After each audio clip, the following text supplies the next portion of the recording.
Hi there, esteemed audience, and welcome to another episode of Middle Grade Ninja. I'm Rob Kent. As you know, I'm the author of Banneker Bones and the Giant Robot Bees. I'm Banneker Bones and the Alligator People in the upcoming Untitled, Yet to Be Revealed third Banneker Bones adventure, which will be available early next year. But I don't want to talk about that so much tonight, other than to remind you that Banneker Bones and the Giant Robot Bees is available as a paperback, an audiobook narrated by the exquisite David Radke, and the ebook is free to download whenever you're watching or listening to this, wherever fine ebooks are sold. But tonight we're going to be talking a lot about a spooky young adult novel set in Indiana. And I have one of those under my super secret pen name, Robert Kent. And since I assume that's who's listening tonight, that's who wants to know more, let me tell you about All Together Now, a Zombie Story. It is the zombie apocalypse set in my hometown of Lebanon, Indiana, but I don't call it that. I call it Harrington, Indiana. Throw people off. And what a lot of fun to imagine zombies attacking my high school. It is the first novel where I really just kind of stopped trying to be an author and just wrote the story of my heart. And the story of my heart is just a zombie story. It's The Walking Dead, but in Indiana. I didn't even try and church it up and call the zombies, unconsecrated or walkers or some kind of super secret name to pretend that we're not doing zombies. No, these are zombies. They got white eyes. They're walking slow. They are dead. And it's about the characters and what happens to them. Our narrator is a 15-year-old boy named Ricky Gennaro, and his concern is his brother Chuck, a 6-year-old little brother, has been infected with the zombie virus, and he believes there's a cure. So they set out amongst the zombies to find a cure for Chuck. Do they find it? Do they get bitten? Well, you have to read to find out.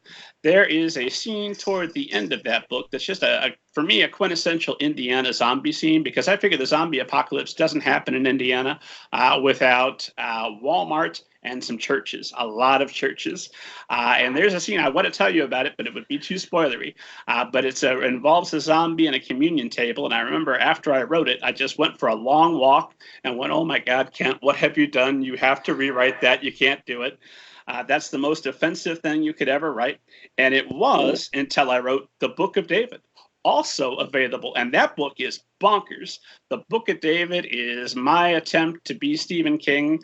It's a long horror story set in Indiana as well. It's about an atheist who buys a haunted house that then begins to give him religious visions about flying saucers. It is nuts, and it's available as a serial novel. It's 5 chapters long. The first chapter is available for free as an ebook to download whenever you're watching or listening to this. That's The Book of David, Chapter 1 by Robert Kent. And it starts off a little bit nuts. By the book 2, it's a lot more nuts. There's a character named Sexy Jesus who may or may not be the actual Jesus. Crazy. Jesus, flying saucers. And by the time you get to 5, it's so out there, out of this world insane that I figure it's your fault because you had 4 chapters you could have stopped reading and you kept going. So if you want to see me use all kinds of profanity, all kinds of madness, The Book of David is the book for you. Coming up on the Middle Grade Ninja podcast, you know what? I've decided to stop saying who the next guest is because I always say it and I'm frequently wrong because episodes get rescheduled, air dates get moved. So the next guest is going to be somebody amazing. If you want to see who's coming up on the show, go to middlegradeninja.com. I've got a list of all of the future show dates and who's going to be there. And that's it in terms of plugging stuff. Let's get right to it. Tonight we're talking to an author I have never met before and I'm very curious to learn more about, Francesca Zappia, who happens to live here in Indiana. Francesca, total stranger, how are you?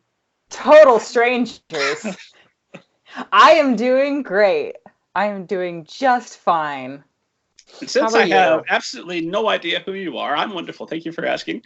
Please tell esteemed audience a little bit about yourself and, who you are. Okay, so my name's Francesca Zappia. I go by Chessie usually. I live here in Indiana. I've lived here my entire life. I started writing when I was 8. Started trying to get published when I was 15. And my first book came out literally the month I graduated from college, and it's called Made You Up. My second book is called Eliza and Her Monsters, and my third book is called Now Entering Adamsville, and it comes out, or is out, now. Through the magic of time travel. Through the magic of time travel. It's already available. And my first two books, Made You Up, is about a girl who has paranoid schizophrenia and is kind of trying to navigate her senior year of high school. Eliza and Her Monsters is about a girl who has anxiety, and she draws a super popular webcomic, but she draws it anonymously, so nobody knows who she is. And she wants to be recognized for what she's made, but she also is kind of, terrified and has extreme social anxiety about what would happen if people know who she is. And then the third book, Now Entering Adamsville, is a little bit different from both of those because it is kind of a paranormal, horror, mystery, fun Scooby-Doo romp with ghosts in a small Indiana town known for its ghost tourism, and a main character who is missing two fingers and carries around an axe and goes hunting demons. So that is me. I love it. I really, really enjoyed that book. I've enjoyed all of your books, but that was my jam. It's like Now Entering Adamsville. Yes, horror in Indiana. I went back and forth on whether or not I should compare it a little bit to Scooby-Doo because I don't want to say it's a cartoon. It's not, but yeah, it's a little bit Scooby-Doo. I mean, it's a little cartoony. I feel like that's the thing about my books is that like they're never gonna be full on like super hardcore, because there's always a little bit of a cartoon in them.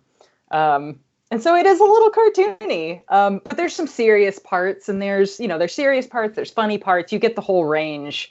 I like to think that in my books you get the whole range of emotions and feelings about them, but there are definitely the cartoony parts for sure. And I do call them the Scooby Gang at one point in the book, I think. So, Should have been a clear sign that it's okay. Fine. It's such a fun read, and it was interesting to me because I think of you as the Made You Up girl, woman, person. Yes.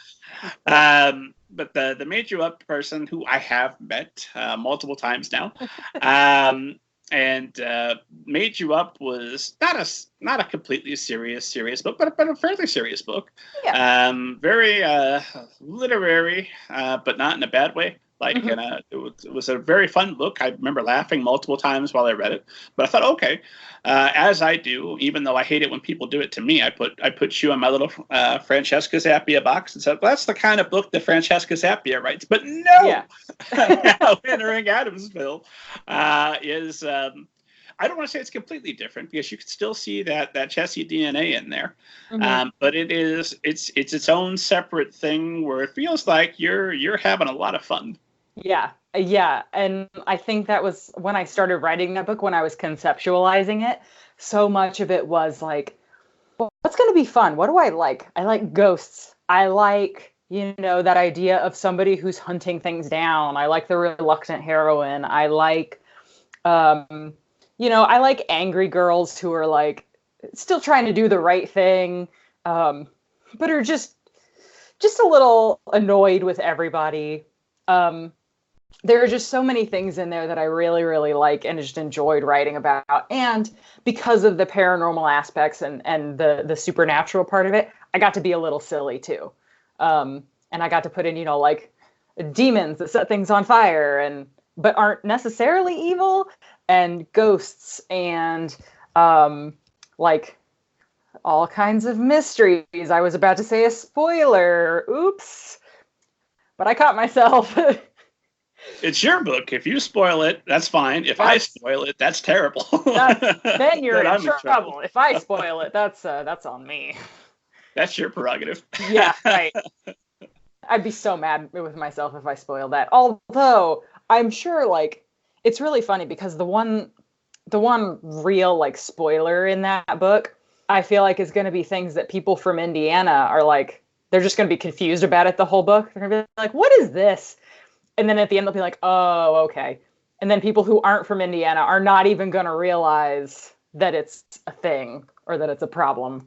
At least a lot of them won't. But, you know. No, we Hoosiers are our own special, unique brand. We have secrets that the rest of the world can't know. Yeah, exactly. Exactly. Like what our state looks like. That's true. This is not going to make sense to anybody who hasn't read this book. So go read the book. Yeah. One of my favorite gags in the Book of David is a constant repeat of Jack and Diane. It's playing on almost every radio they walk by. It's like, that's an Indiana joke. If you haven't been listening to Indiana radio stations, you don't know, but we really, really like that song. A very important question. Do you believe in ghosts? Okay, so I have many thought out. I've thought about this a lot. Because I watch a ton of like ghost hunting shows. I live in a haunted house. So Okay, pen in that. We're coming back to that for sure. Go on. That's usually, yeah. So I believe that there's something. To say specifically what it is, I believe in ghosts as like a general concept of a thing, like some kind of energy or like a thing that's you know, inhabiting a space that we can't necessarily see or understand. I don't know necessarily that they fit all the very specific definitions that people have given them over the years.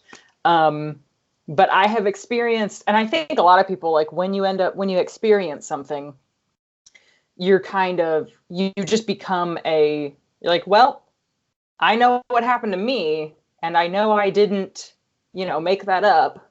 So yeah, there's something going on for sure. So that experience enables you to say, okay, well, if that's happening to me, probably lots of other ghost stories are also true. Well, so it definitely enabled me to be super curious about it. And so then I started going out and like, you know, once I get to know somebody well enough, I'm like, okay, what are your ghost stories? Like, have you ever experienced anything? And then I just collect other people's ghost stories. And so, and like hearing from people who I know to be very like trustworthy people and people who don't, you know, scare easily or don't get freaked out by things or don't jump to conclusions. When people I know who are like that, who have had these experiences and are telling me these things that they're like, I know this happened. I know I know it sounds out there, but this is real. This happened to me. I know I know what I felt. And then after they tell me that, I'm like, yeah, okay, that happened to you. Like, I trust you. And, you know, on the ghost hunting shows and stuff, they're like, say like, oh, you know, electromagnetic signals or whatever, like exposed wiring or whatever can cause the kind of like that feeling of like being watched or that kind of stuff. You live in an old house, things creak, doors close on their own, stuff like that. I understand. You know what else causes that feeling is being watched. Being watched by a ghost? Yeah.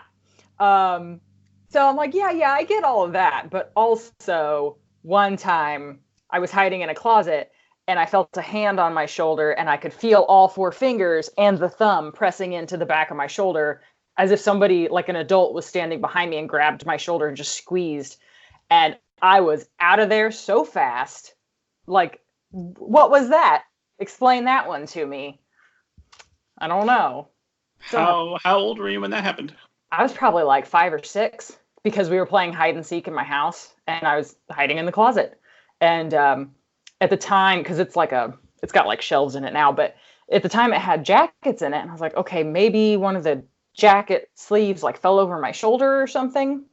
But it's like, what kind of jacket sleeve would have pressed down like a hand and let me feel all of every single finger, you know? So many things have happened in this house. I mean, like, and every member of my family has heard something or seen something, sometimes multiple times, including my sister's friends who came here to investigate if the house was haunted. So it's kind of like, you know, I'm pretty sure there's something going on here. But it's like you can't really, there's no way to prove it. There's no way to gather evidence. And this, I kind of bring this up in Now Entering Adamsville. There's literally no way that I can think of that anybody can ever prove that ghosts exist, right? Because if you get anything, if you record any video, any audio, anything like that, people can just say, that's doctored. Like, that's not real. And you can experience it for yourself, but you can't convince anybody else that it actually happened. So it's one of those things that it's like, I believe in it, but if other people don't, whatever, I guess that's the way it has to be. You're not an evangelical person for the spirit world coming to us with a message. Nah. And are you broadcasting from the haunted house right now? I am in the room. I don't think this room has had anything. See, I'm gonna say this, and then tonight something. This is the room I sleep in. So I'm gonna say this, and then tonight something's gonna happen. We haven't had anything happen for a few years because, so my sister's older than me, and one night she came home from college, and like her room was one that like, we've heard people running around in it. Like we'd be downstairs and you could hear footsteps like running in circles in that room, to the point where like it's a chandelier. It's like an old chandelier that hangs in the room below it. And the chandelier would start swaying as if somebody was running upstairs, and there's nobody up there. And like, she used to have a little like, doorbell on that door, so people could hit it before they came in, and it would go off in the middle of the night, which is like, okay, it could be just bad wiring or something. And just all kinds of stuff in that room. And so one night she came home from college and she was like, look, if you could all just chill out while I'm home, you can have it back when I'm gone. Just, don't do anything while I'm here. And we have not heard a thing in this house since then. Like, how long ago was that? That was probably like, see, now I'm going to date my sister. I think that was over 10 years ago. It was probably, it was at least over 10 years ago. So, although, that's a lie, because something did happen to me when I came home from college one weekend in that room. So this is a really creepy story. Okay, I'm going to tell you. Sweet. So, and real quick, esteemed audience, if you're just listening, this might be an episode you want to watch on YouTube, because this is a paranormal activity movie right now. Everybody's going to be watching just behind you to see what activity might be occurring. Oh my God, things might start moving. Like, you don't know. Somebody could walk behind me and I won't notice because I'm not looking at my little picture up there. So I came home. It was one weekend. I was back in that room. It was like 11:30 at night because it was when I could still stay up late. And I was sitting there like writing. I was on Twitter, was doing whatever. And like my forehead was kind of itching. My temple was kind of itching, but I was like, whatever, scratch it. I went up to go to the bathroom. Again, middle of the night. Was washing my hands in the sink, and I looked up in the mirror, and I had a blood trail. It was not even a joke, from my temple all the way down my face, down my neck, and then it stopped and beaded like right below my collarbone. And I was so freaked out because there was nothing on my temple. There was no cut. There was no even like rash or anything. There was nothing farther up that could have dripped. I went back to the room and checked the ceiling to see if anything could have dripped on me. Nothing. And it was dried. It was dried blood. And so I was like, okay, that was on me for a long time. I didn't feel it run down my face. I don't have any kind of wound, and there's nothing dripping on me from the ceiling. Where did this come from? And I was so freaked out that I washed it off immediately. And now I wish I had gotten a picture of it. But it was like, I don't know what's happening right now. And then I went back in the room and I was like, what was that? Okay. And then I just went to bed because I was freaked out. And normally I don't get, like, I watch horror movies all the time. I love being in graveyards. I love nighttime and everything. I don't normally get freaked out, and that did it for me. So, Dude. Yeah, wouldn't that right? freak out? Yeah. I had more questions for you about writing and being an author. No, this is what the show's about now. We're talking ghosts. This is what I love doing. I love derailing everything with ghosts. Like I was at Chapter 1 Con earlier in the summer, and I did my presentation. I was the keynote speaker. Did my presentation, took questions from the audience, and then when they ran out of questions, we still had a little bit of time left. So I was like, okay, guys, I'm going to tell you about these episodes of Ghost Adventures I've been watching. And then I just talked about ghosts. And we talked about ghosts for like the last 10, 15 minutes of my session. And it was like the best time. So I love derailing things with ghosts. It's awesome. It's great. You're not derailing anything. This is elevated beyond my wildest dreams. This is fantastic. So I assume these experiences have had to have changed your mindset lifelong. I full disclosure, never seen a ghost. I saw my cousin in a sheet. She would hide in my closet with my sister, and they would come out, and they were dark because we were 5, 6, and they told me to go get them some ice from the kitchen and don't say anything to Grandma. They killed my brother. Oh my God! Yeah, that's a lot for a 5-year-old. Okay. So I didn't say anything. I'm like, I think it's probably my cousin. But that's just what a ghost that would kill my brother would want me to think. Right. So I gotta get the ice. Now, true story. She now runs the Indiana. Oh, she's gonna kill me. I believe it's the Indiana Haunted Barn Really? in Jamestown every year. Awesome. It's wins awards every year. It's one of the most profitable spook houses in all of Indiana. We look forward to it. She's moderately wealthy, doing these professional spook houses. So she practiced on me, and I tell her that's part of where the horror novels must come from, is that trauma she inflicted when she was getting her chops for them. But my wife, I don't know, I assume she wants me to make this story public. She and her family had experiences with a ghost that would play the piano in their basement. Amazing. That's so great. That's so creepy. I love that. Oh my And it was gosh. one of those things where the first time she told me, I was like, yes, dear, I believe that you believe that. And then, but the stories never deviated. The whole family's confirmed it. I'm like, all right, well, I think you had yourself a ghost. Yeah, like I think that actually happened. Okay. Yeah. No, like I for sure think it was like something in childhood that, because like when I was little, I remember being A, scared of everything, B, having just tons of nightmares all the time, which is like little kids, as I have come to understand it, have more nightmares than adults do generally, just because their brains are developing and everything's kind of, nuts in there. But like, I was scared of everything. I was scared of like ants. I was scared of weird knots on trees. I was scared of the telephone ringing. I was scared of clowns. Obviously, everybody should be scared of clowns. Sorry, clowns. And like and then I had these nightmares that were just like real weird and recurring. And like, sometimes I think like that must have messed me up somehow, because I love horror movies now. Like I just love, and I used to be scared of like, I mean, even just the Addams Family. Like I remember watching like Addams Family Values, I think, where Thing is just crawling around on the floors on the roller skate at the beginning of the movie.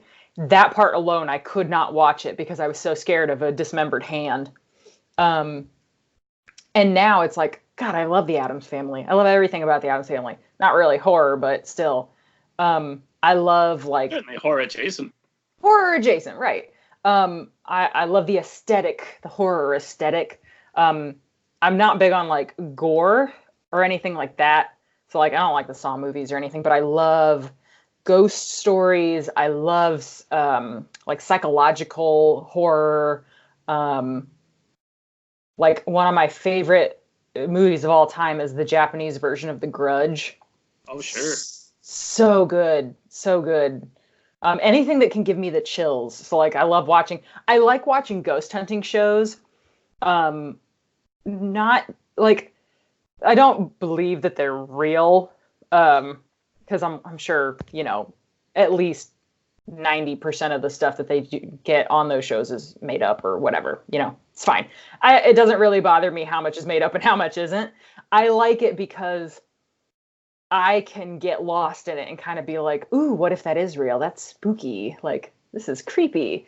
That fear of the unknown, and like, there's something there that you can't see, and you can only like kind of hear it or interact with it. So it's there, but you can't see it.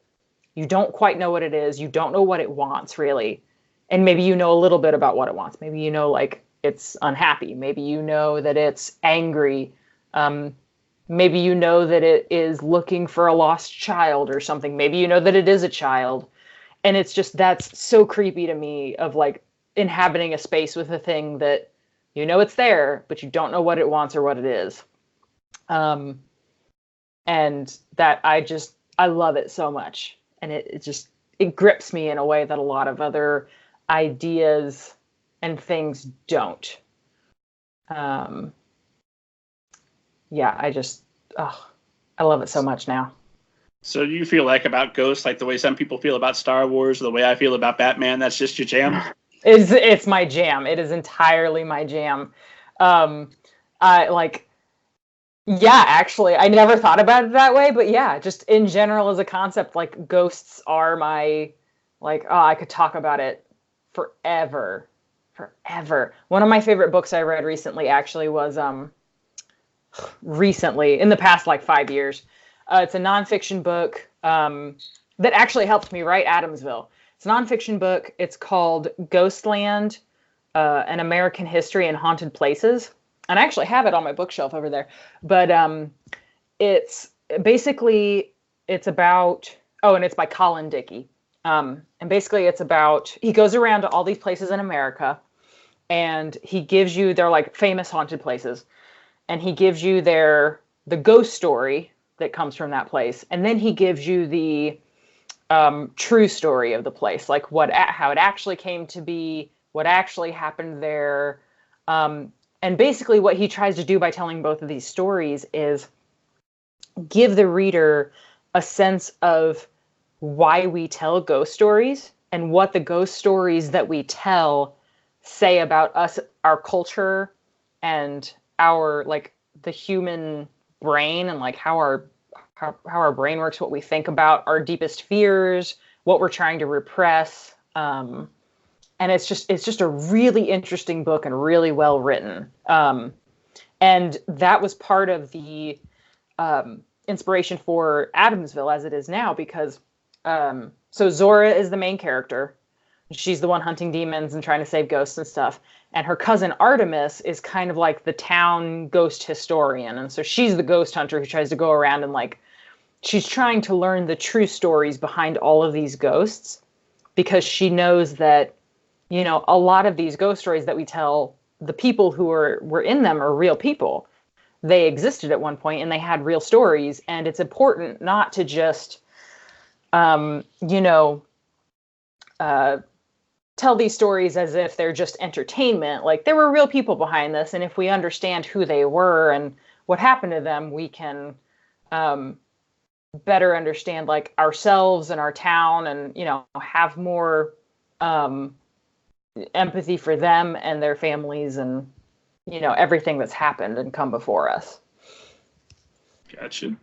Yep, you got us right back on track, I suppose. We're talking about I know. Entering Adamsville, available October 1st. Make sure you get your copy. Good, Adamsville. Come to the book release party and talk to me about ghosts, please. I will talk about it all day. That's going to be at Kids Inc. right here in Indianapolis. So there's two, actually. There's one on the 1st is going to be at Barnes & Noble in Greenwood at 7 p.m. And then there's another one that's going to be at Kids Inc. on the 17th at 6:30, I believe. So I'm actually doing two. So if you can't come to the one on the 1st, you can come to the one, yes, on the 17th at 6:30 at Kids Inc. So there's two chances to see me. Kids Inc. Special shout out to, I never want to say the best bookstore. What kind of author suicide would that be? But one of my favorite bookstores in Indianapolis is Kids Inc. They always throw such a nice party. It's a good crowd. I've lost track of how many launch parties I've gone to there, but all the best ones. I have actually, this will be my first time going there, so I'm very excited. Oh, you're in for a treat, my friend. No, I'm so excited. So Miss Mullen puts on a heck of a show. Oh yes. Oh man, I'm ready for that. And occasionally, not always, but sometimes Mike Mullen comes by and busts a brick with his bare hands. So, fingers crossed. I saw the rest of his like presentation that he does for schools at a Barnes and Noble one time, but he didn't have his brick with him. Oh. So maybe I should make a special request to be like, can Mike bring the brick? I've seen him do it 5 or 6 times, and like the first couple times it was impressive, but then I started rooting for the brick not to break because that's infinitely more entertaining for me. That he just smacks his hand and then he has to look around embarrassed. One more time. Yeah. Like, you weakened it the first time. It doesn't mean anything now. Yeah. It's a great ploy. It made me wish that I could break bricks, because then he takes the 2 pieces and he signs them both and he gives them out to 2 kids in the audience. That's so good. That's thinking, dude. That Mike Mullen, he's a smart guy. Well, here's my promise to esteemed audience. There is no way we're going the rest of this conversation without more ghost talk. But we're going to talk a little bit more book, and then we'll get back to it. Yes.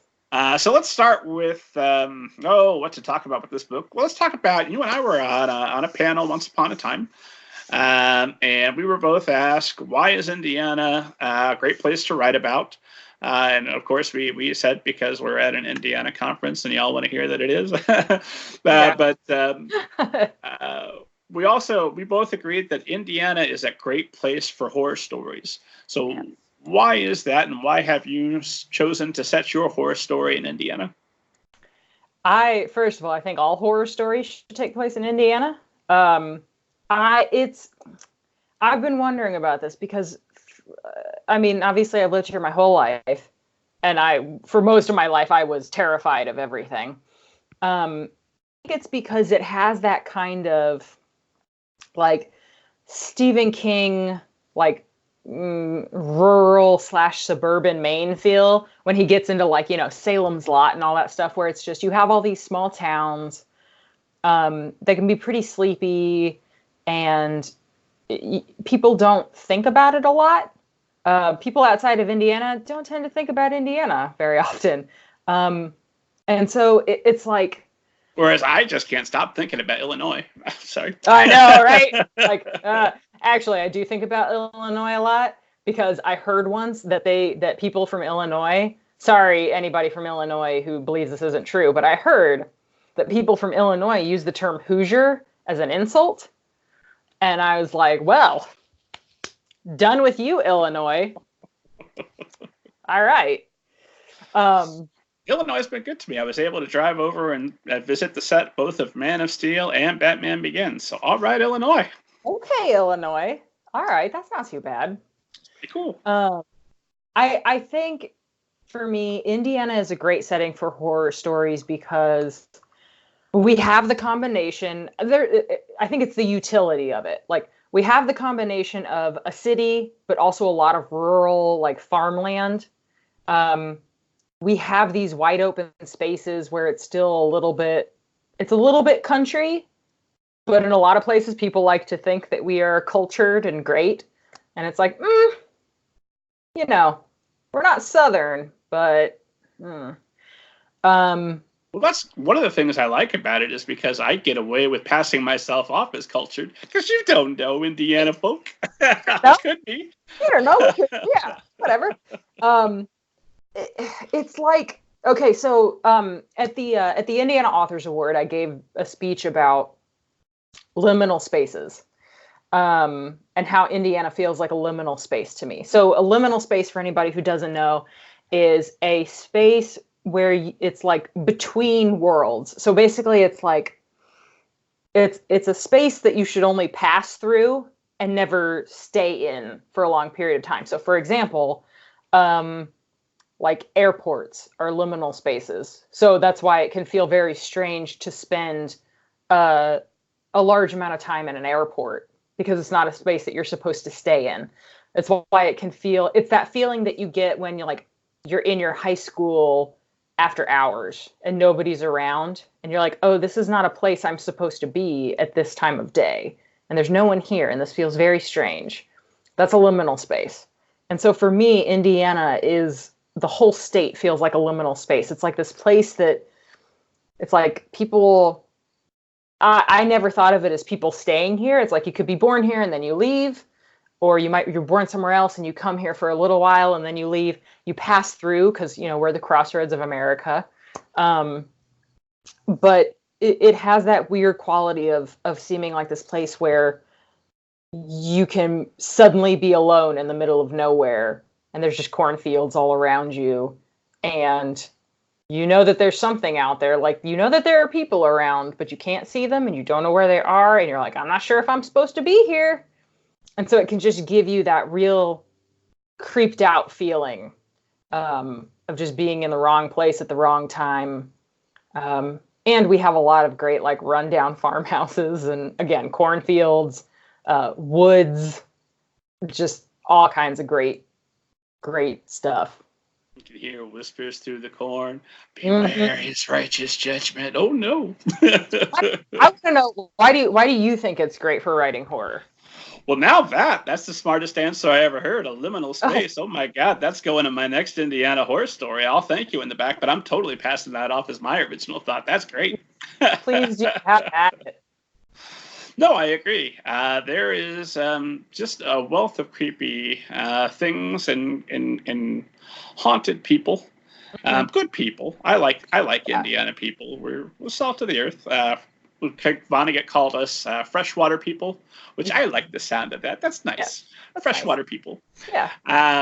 And very funny and surprisingly progressive. You see the state, not to get into politics, but you see us light up bright red, and you think, well, that must be us. We know those people. They're here. And yeah, okay, we at one point we were the head of the Ku Klux Klan, but there are also all kinds of great people here. Right. Oh God, that's not gonna. Oh, we're sorry. We apologize. It's not great, but yeah, there are a lot of people, and I like you said, like, there are haunted people here, good people, but haunted people, and I think that was another thing with, like, Adamsville. It was just like, living here my whole life. It's like you see these people, and like sometimes you get raised this way where it's kind of like everybody has their issues, right? And you're kind of raised in this way to not talk about things. And so you can know that somebody is a certain way or they have a certain personality, but you don't necessarily know why. Like, you don't know their backstory. There's something there.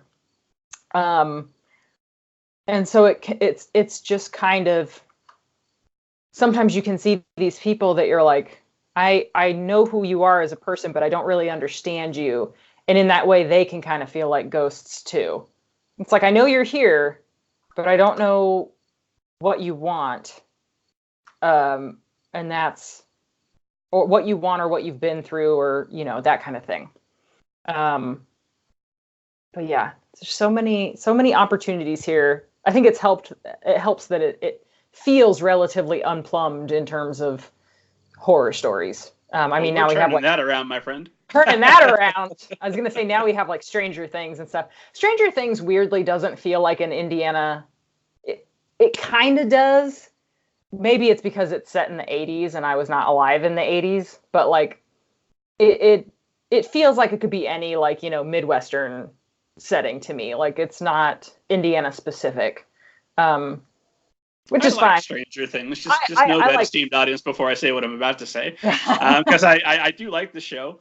Yeah. But it's like a non-Hoosiers idea of what Indiana is. You don't know. Yeah. And it's also what a person that remembers the 80s and has read a lot of books about the 80s. It's their idea of the 80s, because I was alive, albeit very young, during the 80s. And like, you watch the show and they've all got their Ghostbuster costumes and everybody's got the cars that are specific to like that year or 2 years before. Like, get out of here. People didn't have that kind of money in the 80s. Right. They had cars that were 10, 20 years old. Yeah, they had cars from the 60s. They're still Right. walking around in bell bottoms. Yeah, exactly. Like nobody, it's like, and I feel like that might be like a, were these people from like LA or New York who made this, who are like on the coasts? And so where things like, go through faster? Cause it's like, you're in Indiana, buddy. Like that does not happen here. But yeah, exactly. It's just changed our time zones, like 5-7 years ago, somewhere in there. Oh my God, yeah. We went to Eastern time. At one point, I remember the West Wing made a joke about it. It was a whole episode was about when you drove through Indiana, you could go through 3 or 4 different time zones. I was laughing so hard during that episode. That was one of my favorite episodes of that show. They trolled us and we had it coming. Like, yeah, I loved it. Oh my God. But yeah, and like, oh, what was I just gonna say? So when I think of Stranger Things, is I do enjoy that show, but it doesn't feel like an Indiana show. It feels just like a Midwestern show. But then I think of something like Parks and Rec, and I'm like, that is Indiana to a T. Like, God, that feels like Indiana. I love that show so much, partly because it is Indiana. I don't know who they had working on that show. I don't know who they consulted, if they consulted anybody, but that is like the Pawnee Eagleton like conflict. Maybe it's because I'm a South Sider, but I'm like, man, Eagleton is the North Side. Like, there are 2 towns anywhere are in conflict, and I'm a bad person because I'm now working in the school system that was against Lebanon. I'm not going to say what. I don't want to break that rivalry, but I have become a turncoat in my old age. Yeah, that's like me, because we had a conflict with another high school, and it's like, man, if I ever end up having to work for them or anything, it's like I will have betrayed everything I stood for. So yeah, it's that kind of difference. So I don't remember where this started, but anytime I can write an Indiana story, I do it. And anytime I can write an Indiana story and actually make it feel like Indiana, I do it. So like, and I feel like they've gotten progressively more Indiana as I've gone on, because I feel like Made You Up, it was set in Indiana, but it wasn't like a whole lot about the setting. Eliza was a little bit more, and then Now Entering Adamsville is like, this is my ode to Indiana and its creepiness and its people and all the things I love about it. There's a line in Adamsville where I say that the town, like Zora says something about the town being like Connor Prairie for the afterlife. Yes. And the copy editors were like, should you keep this in there? Because we didn't know what this was. We had to look it up to see that it was a living history museum. Are your readers going to know what this is? Like, should you just say like Living History Museum for the Afterlife or something? And I was like, no, it's an Indiana book. We're saying Connor Prairie. Like, people from Indiana will get it and they'll love it. And people who aren't from Indiana can look it up or get it from context clues. But I also featured Connor Prairie in 2 of my stories without blinking an eye. Like, if you don't know it, find out. It's awesome. Find out. It's great. It's amazing. They won't break character for anything. Oh, it's great. It's like the guards of the London, where they stand there and you can yell in their face and they don't do anything. You can wave your cell phone in the face of the Connor Prairie performers. They do not break character. I got a demon. Nope, nothing. Nope. Better exercise that. Let's call the priest. Yeah, like I also love that Indiana is so very, very religious. You know, we're in the Bible Belt, and there are whole stretches of it that we've got plenty of heathens. Don't worry about that, non-Hoosiers. Right. But if you're writing a horror story, something that I complain about in other horror stories is when they either leave out or minimize the religion. It's like, dude, you're talking about death. Right. If that happened here, for sure, somebody's going to try and make this a parable, and that's why you have to do what I say. Right, exactly. Like, and like that was another thing in Adamsville that I was trying to like, because I have the pastor of the church is in there, and they go like they pass the church, they see the church, they go to the graveyard. They don't really. I wanted to bring up religion as more of a point in there, and unfortunately there wasn't room in the story, and I was kind of bummed about it because I was like, there's a lot to think about here in terms of like because Zora can see ghosts, because she basically, the fire starters are basically demons. and she's not a particularly religious person, and nobody in her family is it really, and the fact that mom is missing, and she's dealing with, like, is her mom still alive, is she not, there's so much there to think about in terms of, like, how does Zora conceptualize religion? How does she work through these things? Does religion factor into it at all? Has she ever thought about, like, I thought about putting a scene in there where she, like, goes to the church and is considering, like, praying or just talking to the pastor about something, and she would probably end up getting angry at some point and storming out, as she does. But it was something that I thought about putting in there, and there just wasn't space for it, unfortunately. But yeah, it's entirely something that I think is, important to, especially somewhere like when you're set in Indiana, because it is such a big thing. Even for a character who's not religious, when you're dealing with these paranormal elements and death and all this stuff, it's like, even your less religious people are gonna consider it. Well, and in Indiana, I mean, the ghost or entity could come to life and say, "This is Buddha. For sure, I'm Buddha doing a magic thing." In Indiana, people be like, "I'm pretty sure it's Jesus." Pretty sure it's Jesus. This is Jesus, actually. Yes, exactly. And now we've offended all our fellow Hoosiers. Good times. All right. Friends. So, I wanted to ask you a little bit more about Zora, because she's a wonderful character, and a little bit like a female version of Marty McFly, and just that nobody calls her chicken. She's always so angry. Yeah. And I thought about her a little bit like that because I was also thinking of Frighteners. So I definitely had her in that Michael J. Fox type box. Oh my God, you're thinking of The Frighteners? Oh, absolutely. I love that movie. So, okay, we're going to talk about The Frighteners for a second. Absolutely. Everybody should watch The Frighteners if you've never seen it. Michael J. Fox had like a near-death experience. He can see ghosts, and there's an evil ghost serial killer. It's amazing. Watch it. I saw The Frighteners. I only saw part of it at first, and I was like, what is this? It was like one of those movies that came out of nowhere. I'd never heard of it before. I didn't know anything about it. I caught it like halfway through, and I was like mesmerized by it. I'm probably going to go buy it after we're done talking here. You don't already own it? No, and you Get just on it. It made me think about it because I forgot. But like, it was one of those things. It was like the movie Grosse Point Blank, where I saw it in the middle and I was like, what is this? This movie's amazing. And then like, I didn't see the title of it at the time. And like, it was before, like, I want to say it was before or around the time that like IMDb kind of got big. So I didn't really know where to look for it or anything. And I just kind of forgot about it. And then I saw it again on TV, and I was like, I saw it on the TV listing, and it was like The Frighteners and Michael J. Fox. And I was like, oh, I wonder if this is like that one movie where he had all the ghost friends and everything.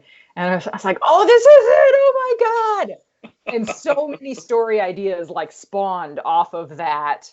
And like a bunch of them I haven't used or anything, but that is definitely like one of those formative movies where I watched it and I was just like, this is amazing. This is one of my favorite things. But yes, you were saying that it has kind of that Frighteners vibe to it. It does, because it's not all fun and games. It's not. There's some serious stuff throughout, but it is a very fun in tone and in spirit. And come on, we're chasing ghosts. We're having a good time. Right, we're having a good time. But yeah, in terms of Zora. Something I noticed about her that I really wanted to ask you about, because I'm going to facetiously ask this question, because I know there's some plot reasons for it. But her mother is gone and was hated by the town, considered a witch. Prior to that, her dad was liked by the town, and until slight spoiler, he was found out to have suckered them all in a Ponzi scheme. And then she and her sister are in a trailer. Their situation's kind of desperate, and I'm reading this. I'm going, Chessie, what are you? She's 18. She's already got plenty of trouble with the ability to see ghosts. Her plate is full. Why this additional conflict piled on her? And I think there's an answer, but I want to ask the question. Well, so part of it is it just kind of rolled into that over time. It was like, because originally there was nothing paranormal in the story. She was just a girl who had some troubles and was just, was part of the lower social class in town, lived in a trailer. Her family was fine. They were doing their thing. People didn't really like them that much. And she originally did have a penchant for starting fires because of her anger and different issues. Then it became, okay, there are other things starting fires. People think she starts fires. She's actually trying to stop it. But all of these problems are kind of, I mean, really, when I think about it, it's kind of like, the people who have, well, okay, so it's funny because I actually don't necessarily see the situation of like her and her sister living in the trailer and being, of a lower socioeconomic status as necessarily like, it's not great for them, but it's not necessarily like a conflict that they're trying to work past. They have their jobs, they know the deal, they know how their lives work. They're like, this is how we live. I wanted her family to be very loving and whole, but also broken up. So like, I wanted her parents to be out of the picture because I wanted her to be at this point where she's above water, but she doesn't have her mom, who was the one who taught her how to do all these things and was really like her support person because her mom understood what she was going through. So I didn't want her mom to be around, and I didn't want her dad to be around for part of the book. And then when he comes back, she has this kind of sore spot with him for what he did, because she really needed to have this feeling of like, her lowest point is when she feels like she has nothing and no one to help her, and it's this realization of like, no, you do have people who are around, like your family is still here, they do still care about you, you have your friends, you're not alone, all that kind of stuff.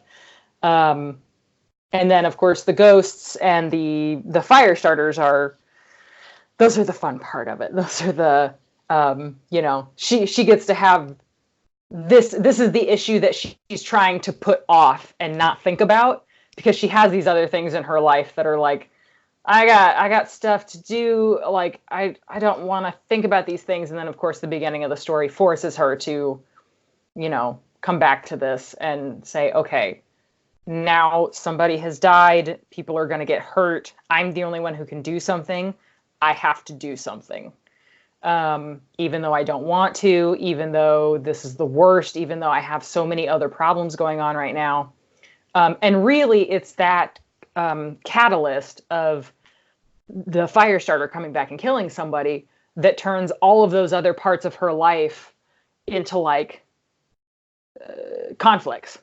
Because the fire starter comes back, well, now everybody thinks she's, committed another arson. And then they think that because of her family. So then her family gets the spotlight turned on it again. She has to deal with her aunt. She has to deal with technically the cops. She has to deal with all these other things that were fine, not great, but fine up until this happened. She has to, all these things about her mom resurface, about what happened to her, where she went. And you took two of her fingers because you just figured she didn't have enough challenges. So the fingers was, in a draft before this, Zora was the one starting fires. Actually, she doesn't now, but she was actually the one starting fires and there were no ghosts. Before that, she was building and setting off pipe bombs. Which actually, and her fingers getting cut off was a real life story. I knew somebody who built a pipe bomb and got to his fingers cut off because it exploded on him. And that was always like, wow, it was something that you did yourself that caused that to happen. And so that feeling of like, how would a person react to that, of like, I did something stupid and I lost 2 of my fingers because of it. It's not a mortal injury. It's not, it's not going to kill you, and you can function perfectly well without 2 fingers. But it is that kind of like, you have to see that every day. You have to know that happened because you were doing something unwise. Every time you interact with somebody, sooner or later their eyes are going to drift down a little bit to your hand. And they're like, hey, what's up with your fingers? And you're like, don't look at it. Like, don't look at it. Don't talk to me about it. I don't even think about it. So Zora wears gloves because she wants to hide it as much as possible that she's missing 2 fingers, which of course they can't afford good prosthetics. So they stick out anyway, no matter what she does. And the other thing I liked about that was, so she lost these 2 fingers on her right hand, and these 2 fingers are your gripping fingers. So most of your grip strength comes from those 2. For the folks not watching, for Ghost, which 2 fingers? Oh, sorry. They're I forgot. They're the pinky and ring finger are your gripping fingers. And so she lost her pinky and her ring finger on her right hand. And somebody's going to read the book and be like, it was her left hand. I'm pretty sure it's her right hand. She lost those 2 fingers, and so, like, anytime she's trying to wield her axe or anything, she has to have both hands on it because only one hand can really grip the axe at all. So I liked the idea of, she's lost 2 of her fingers, kind of the way she lost both of her parents, in that she doesn't have that hold on her life anymore. Hold, puns. But she doesn't have that hold on her life anymore. And so she's still functional. She can still do things, but she doesn't feel as sure of herself. She doesn't have that. She doesn't have the functionality she did before. And she gets along with it as best she can. But, you still kind of get the that feeling of, I did something stupid and I was punished for it, because this isn't really a spoiler. The way she lost her fingers was, after her mom left, she got very angry, and she went out without Artemis, without her cousin, and started hunting fire starters alone. And one of them caught her in a field and basically tore off her fingers because she didn't have any backup. And she managed to get rid of it, but ever since, that was the incident that she lost her fingers, and then that was why everybody thought she started fires, because she was found there around a fire. So now she, wears these gloves to kind of hide this shame from herself that she did something like that, and let her anger get away from her. So in the beginning of the book, you see her really trying hard to, control her anger and not let it get the best of her. And as we see, sometimes that is not necessarily, while it is a good thing to try to control your anger, sometimes you need to get angry. So yeah, that's kind of the fingers. I knew as soon as, like, even as the story changed, I knew that the fingers had to stay. Because it was just, by that point, it was just such a part of her character. That this was a thing about her that she was kind of ashamed of it, trying to hide it, but she was still functional. She wasn't cool with people pointing it out. She was like, hey, stay out of my business. It was this kind of private thing to her, and the way she, like, thinks about her hand and her fingers throughout the book. There's a lot of craftsmanship, craftswomanship, craftship on display. Craft. It's not my fault. Our language was made by sexists. Gosh darn it. But the cumulative effect of that, because you've got a character who we see, as you mentioned, reluctant at the beginning, but then even before she's on a quest to save the world, or at least her corner of it, she's saving the cat. She's doing just enough good things along the way that we know that however angry she gets, she's still our hero. We can root for her. Right. but the cumulative effect of all that conflict, sometimes some novels it collapses under it because it doesn't make sense. But in this case, because there is room for it all and it is all relevant as you go without spoiling, the cumulative effect is you really feel for Zora, and she's more. It's an odd thing to me that I know is true because I've experienced it in other people's books. That the more you hurt a character, the more you torture them. Just the more compelling they are, and the more unputdownable the book is. Yeah, exactly. And I think it's funny. Like, I agree. Like, there are some books where just the more things that get thrown in, the harder it is to. It just kind of gets disjointed and goes all over the place. The orphan has cancer now. Chuck it's this like, book. Wait, what? Yeah, like, why though? And it is definitely that thing of like, if you're going to put more conflict in a story, it all has to go back to the character's internal struggle. Like, every single thing has to go back to that and what it means to them and building them as a character. It was funny because I wonder if people will say the same thing about Adamsville that I've heard some people say about Made You Up, which was, I saw a review one time about Made You Up where somebody said, and I don't normally go look at reviews, so it was like chance that I saw this one, but they said, there was so much happening in this book that I thought I would hate it, but I didn't. Like, basically it was that idea of like, it should have collapsed under itself, but it didn't. And I think it's that thing of like, as long as it all relates to what the main character is going through and it's all tied together and the reader can understand why that's in there. You can thread it together, and sometimes you have to be really careful, but you can thread it all together in a way that it is cohesive and understandable and doesn't slow down the pacing or anything like that. And that was definitely what I tried to do here. There used to be a lot more plot threads in it, and then we actually simplified it down. Okay, I believe you. Well, there used to be 3 points of view. It used to be Zora, Artemis, and Grim. Okay, and so they each had their own like arc was going on. Thank God that didn't happen, because that was a bloated mess. That was a book that was going to collapse under the weight of its own plot threads. I love reviews. I do read my reviews. I admire people with the restraint who don't. I do.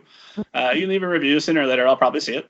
But I remember there was one review that started off with this story, pizza delivery, available now, also set in Indiana, in a cornfield. It started with, this story was only $1, so I expected it to suck. But it was actually really good. I'm like, why did you waste your dollar and your time if you went in with the expectation of suckage? You just thought it was going to be bad, yeah. But all right. I'm glad I turned you around, but come on, man. make better investments with your time and your money. Like, man, I appreciate you buying the book, but like, bro, yeah.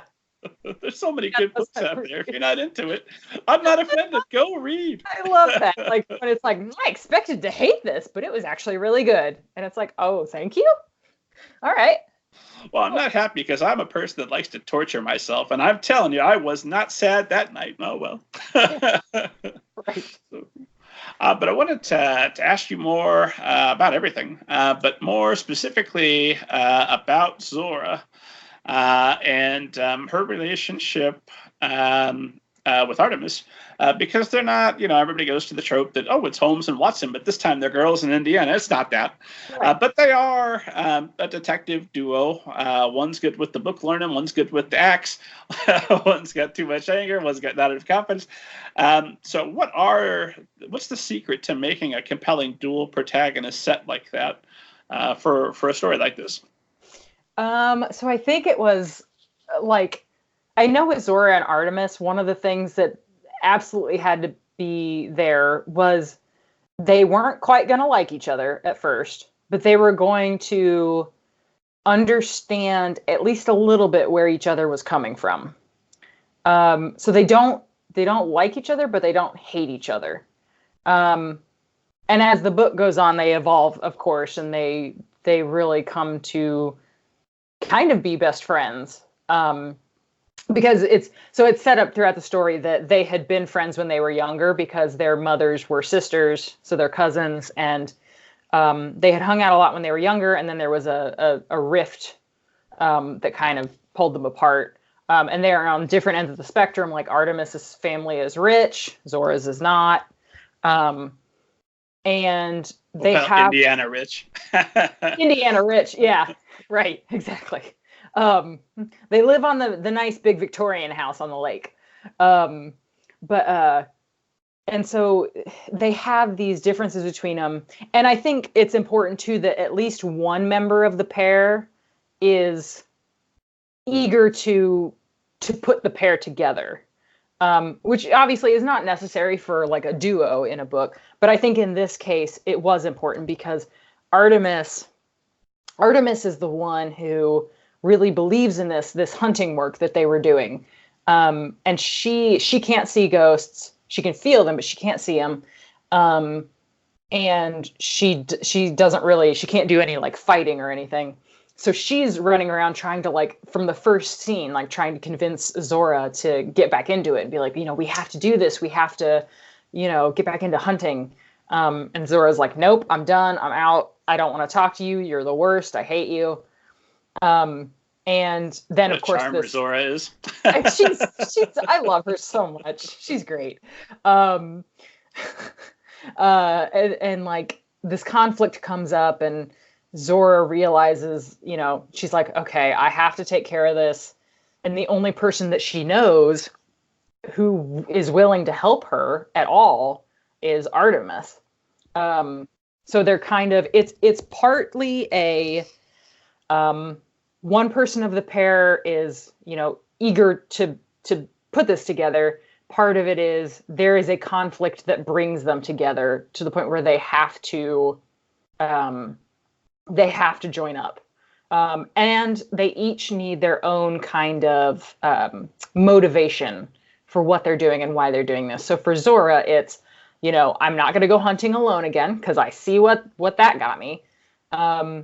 And she needs someone who's on her side. And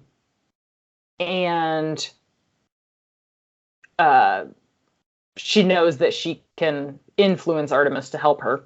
And for Artemis, it's, she wants to get back into hunt. Like, she wants to help Zora take down this fire starter because she wants to help protect the town. She wants to get rid of this ghost hunting TV show that has come to town that she does not like. And I think that's the two main things. There. But they both have their own separate motivations for joining forces. And then throughout the course of the story, them spending this time together, they realize, like, oh, okay, we do have a lot in common. We do like each other. Let's hang out more. Like, we understand each other. We know where we're coming from. And so it was a lot of that. I knew I wanted a friendship to be at the center of the story, but I knew that they weren't going to start as friends. And I knew that, like, Artemis was really going to be the Artemis-Zora relationship was going to be the main relationship of this book. So I didn't really want, because in Made You Up and Eliza and Her Monsters, a romantic relationship was the main core of it. And for this one, especially because Zora is asexual, which gets brought up, but it's kind of like, it's not really a big, let's move that off over here. It's not really relevant to this particular adventure, although if there is a sequel, we might see some more of that, yeah? Yeah, exactly. So it's like, it's brought up, and there's like flickers of interest in that area, but then it's more about her and Artemis as friends and as cousins and family members, and then bringing their family together as a whole. And as an extension of that, about, like, Zora and her sister Sadie, and their kind of bond with their dad and with their mom, and how their parents see them. And so I knew I wanted those two things to be the center of the story: this relationship between Zora and Artemis, friendship, and then between Zora and Sadie. So that was always kind of the main conceit of it. So how many, because I can't even envision this story without Ghost. But so how many drafts did you have to do, and how long did this take to do? I actually only wrote, in terms of like full revisions of how it changed, I really only did like one first draft. which was the one like of this. After we figured out like, okay, she's going to see ghosts. There are going to be fire starters. There's going to be all this stuff. Okay, so you didn't do a full book with no ghosts. You just wrote. Okay, I got you. Yeah, so like I did scenes. I did like maybe 5 or 6 chapters of each earlier draft, but it never kind of became the whole thing.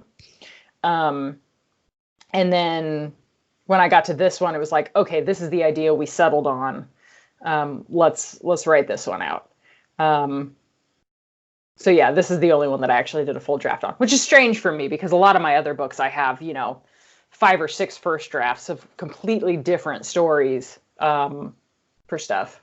Eliza and then this one and now Entering Adamsville are the 2 that like pretty much there was one first draft and then we edited from there. Gotcha. So how long does all that take? Ooh, all the writing and editing and everything.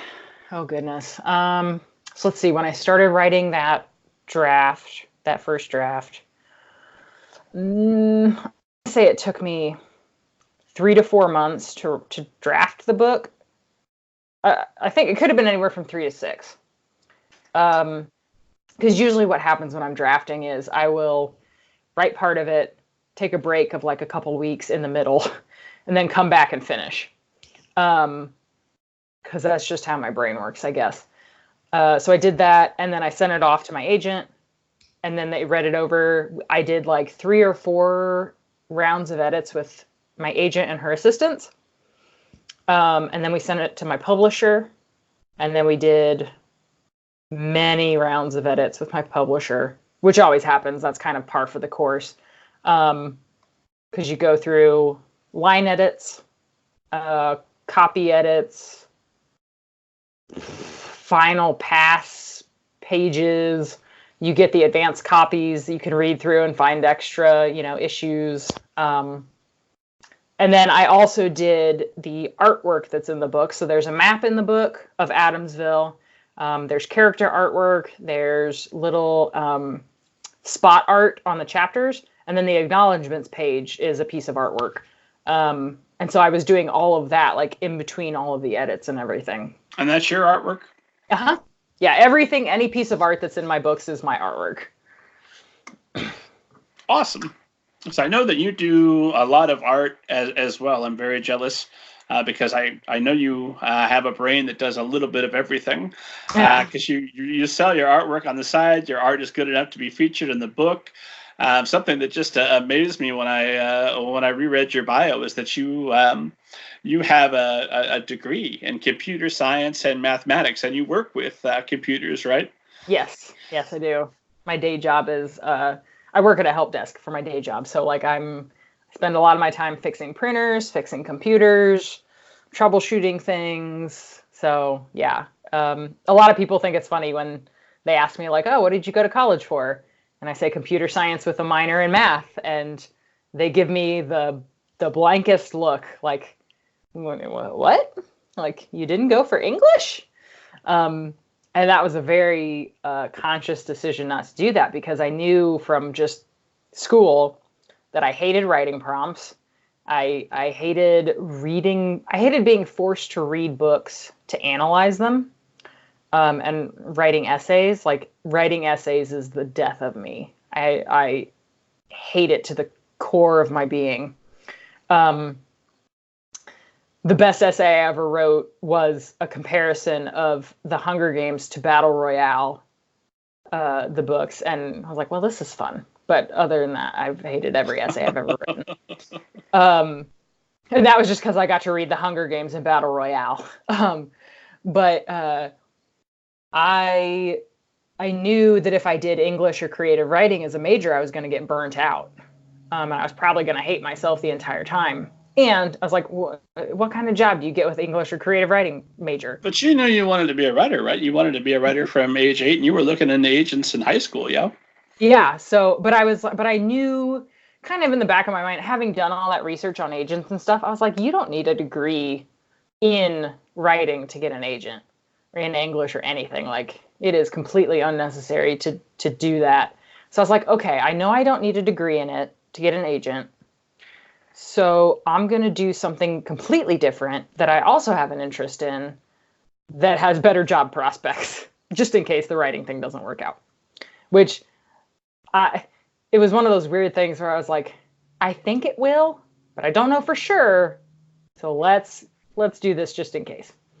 Well, even when it works out, I'm learning more and more, talking to enough authors, that getting a good trade or a steady paying gig is not the worst thing you can do.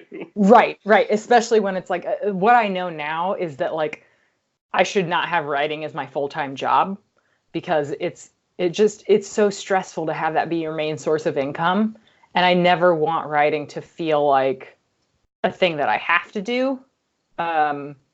Because I write best when I'm writing because I enjoy it and because it's fun, and when I'm not on like drafting deadlines. I can be on editing deadlines, but drafting deadlines are the worst. I absolutely can't do it.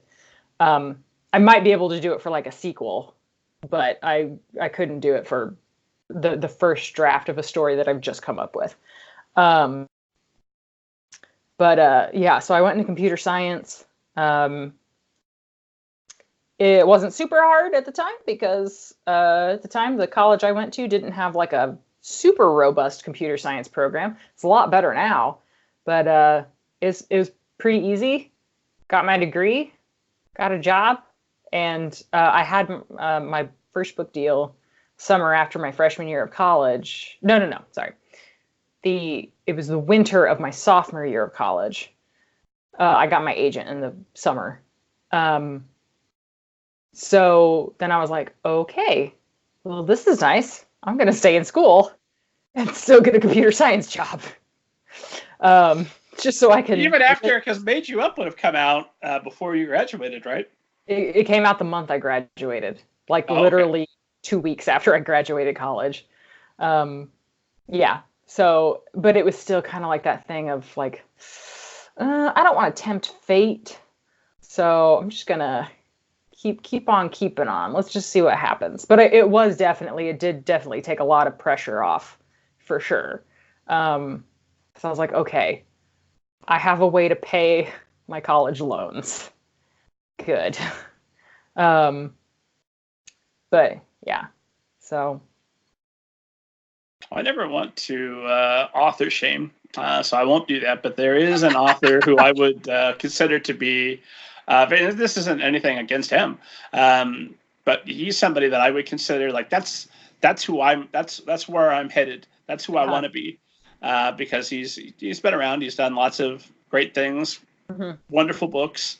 Has a charming podcast, and that's all the clues I can really give before I've outed him.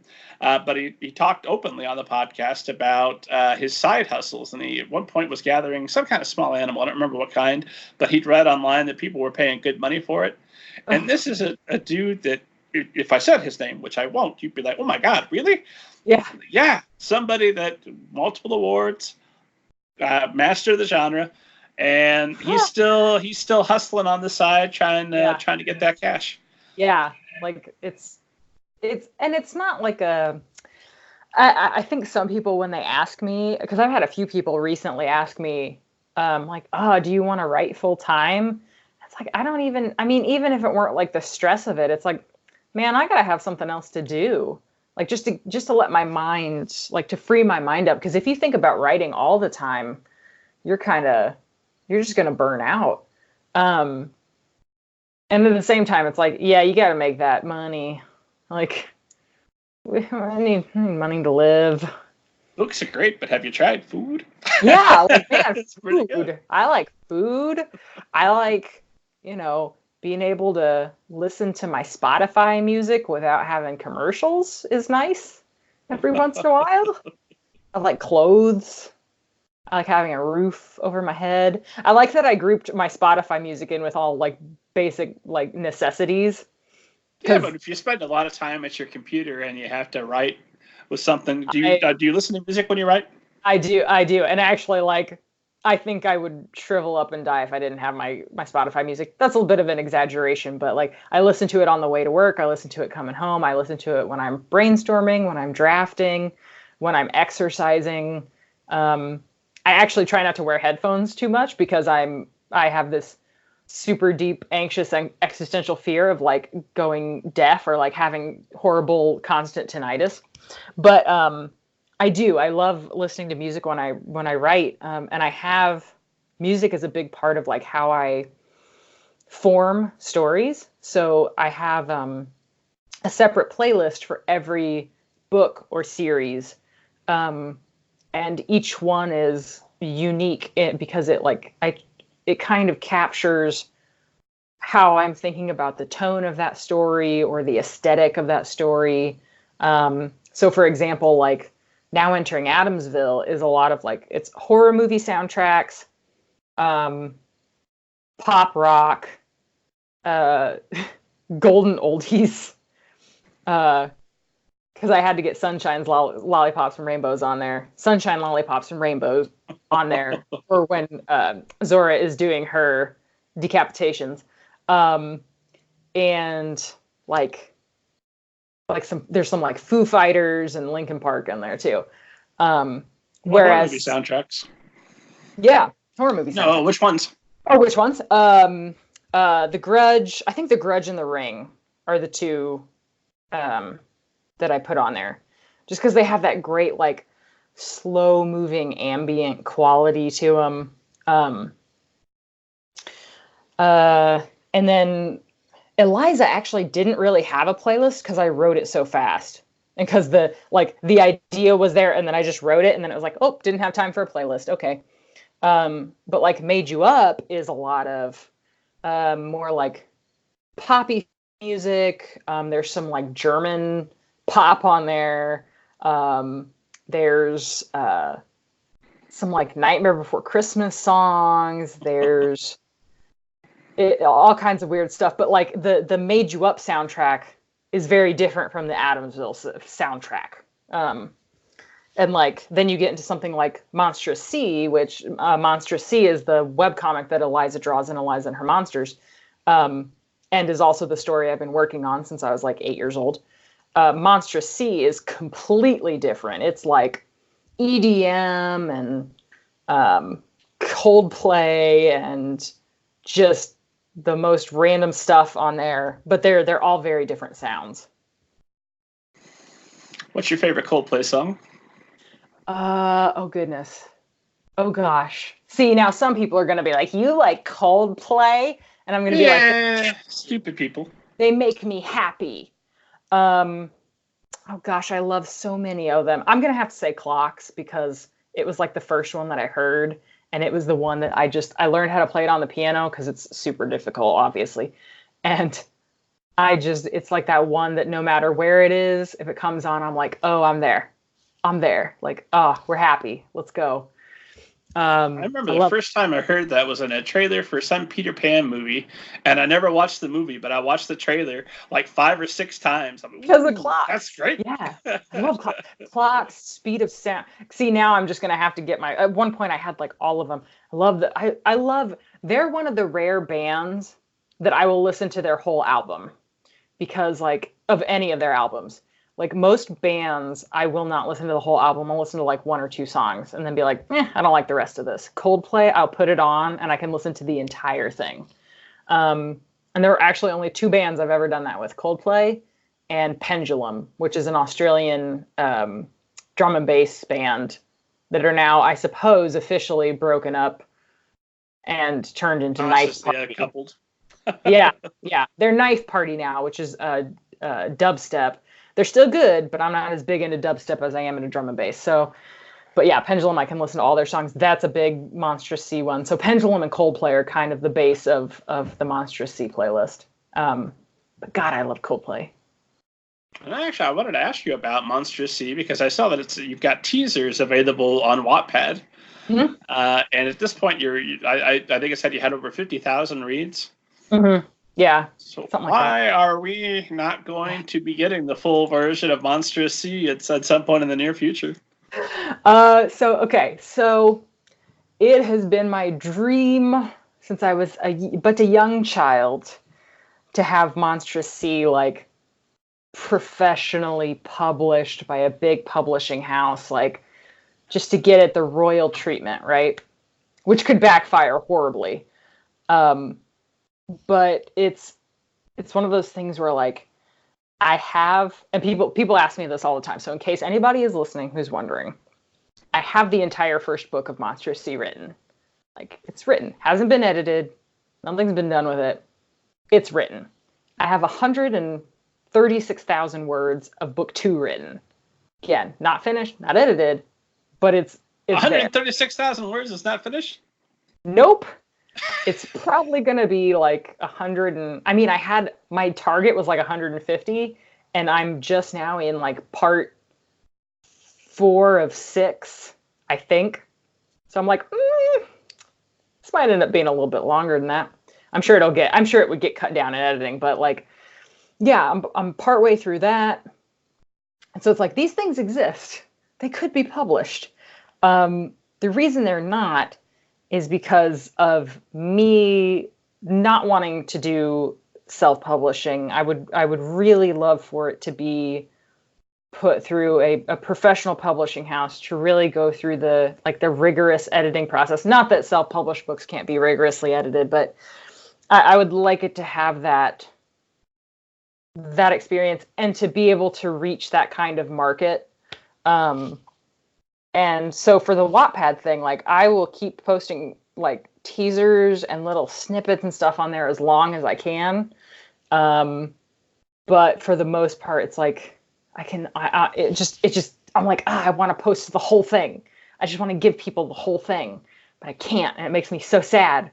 And like, I want to talk to people. I love it when like somebody, really gets into reading it and like just gets into the characters and like either draws fan art or goes on Tumblr and asks me like specific questions about things. So like, in Eliza and Her Monsters, she meets some characters who take on screen names of characters in Monstrous Sea. We've got a lot of levels here. And this person asked me like, what are the powers that these characters inside Monstrous Sea have that like relate to these screen names? Like, what can they do? What are they like? The people who are asking me more like world building questions about Monstrous Sea, and like, even from just the snippets they've gotten of it, they're asking me all these great questions about things. And I'm like, oh, I love it. I love it. Just ask me more things. Like, I want to tell you everything. I just want to I would give you like a compendium of the entire world if I could. But that kind of Pottermore, but for Monstrous Sea. Yeah. I actually have, so I use Scrivener for a lot of my writing. And I have a Monstrous Sea world building document. And like, it's nuts when I open it on the sidebar. So if you've never used Scrivener, on the sidebar, you can have like all your different folders, and there's different ways to organize things or whatever. And in this world building document, I have folders for every like continent, every ocean, every island, every city, every different place. And in these, I'm like trying to write out like, what are the different like creatures that exist? What are the cultures that are here? What are the different, things that they wear, toys that they have, languages they speak? And it's just, when I get started doing it, it's like, it's so much fun. And I just have such a good time just kind of like playing God basically in this world, and just being able to like, I want to zoom in on this one little part of this ocean. Be like, what's in this part of the ocean? Let's make up a thing that's here. And that may not even come up in the books, but it's just like a cool part of the world that I can bring up later if I want to. And so I have this whole big long Scrivener document with all this information in it. And I found out that inside Scrivener, you can link different documents to each other inside that big document, like Wikipedia. So you can create hyperlinks inside of it. I was like, oh my God, I can own Wikipedia for Monstrous Sea inside the Scrivener document. And it was like the greatest revelation of my life. And I was so happy about it.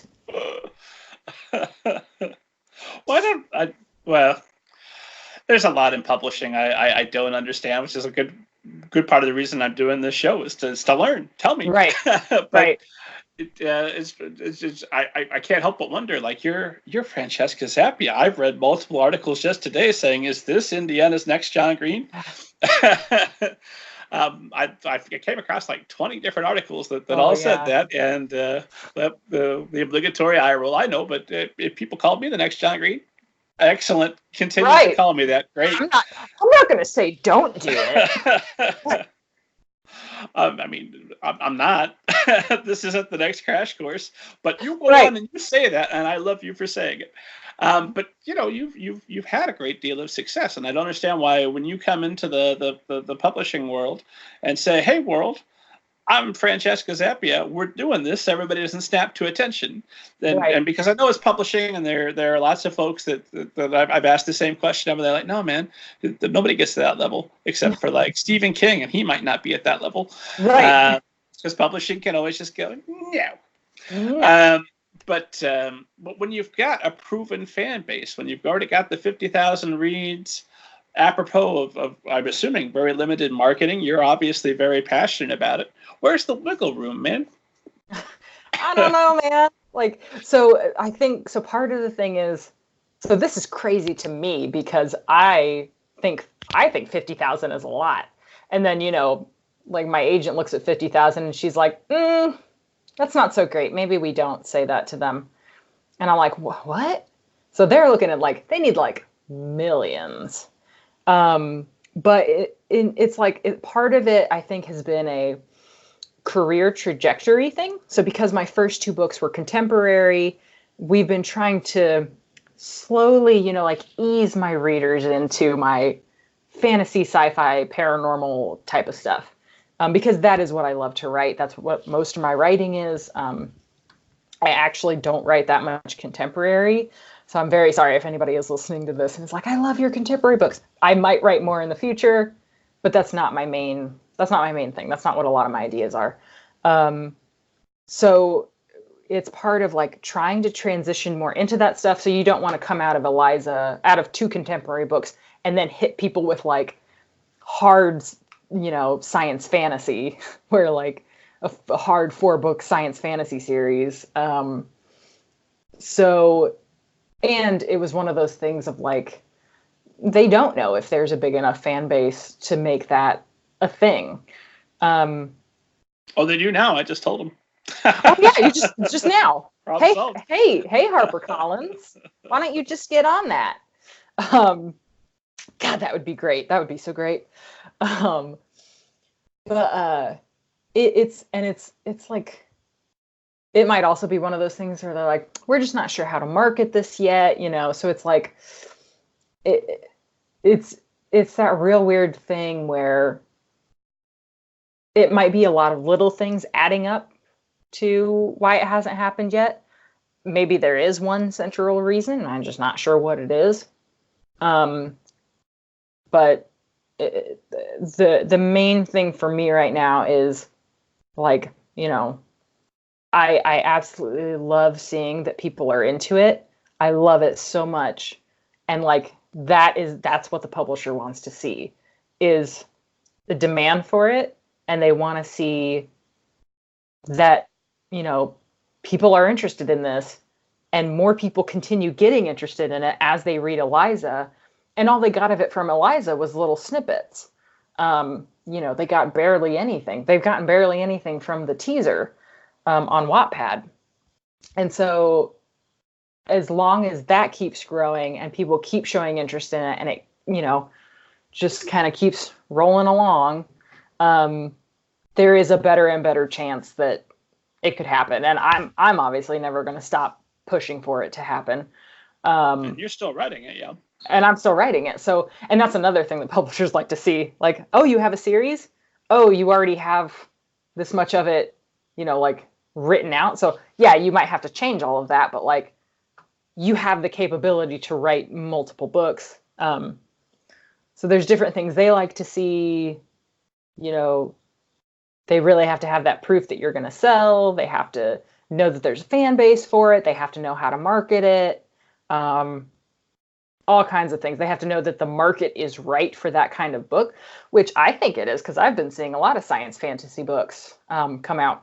And actually, slight tangent, it really, it's like a pet peeve of mine when, which this may be something that they have to do because people just don't know what science fantasy is. But I've seen more science fantasy books being pitched recently and like being acquired, but they always call it like either science fiction with a fantasy twist or fantasy with a science fiction twist or genre bending science fiction fantasy or whatever. And I'm like, it's called science fantasy. It's a thing. It already exists. You can just call it what it is. And so I think it's part of that of like, you know. Like Christopher Columbus. What are all these people doing on the land I just discovered? Right.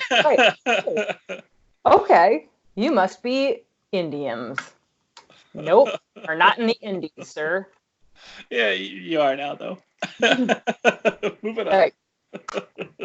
Yeah. Yeah. So there's so many different factors. If I could make it happen, I would do it in a heartbeat. I might be sad about it because there's this trend of like, after I write a book and put it out there, I kind of like, I don't think about it as much anymore.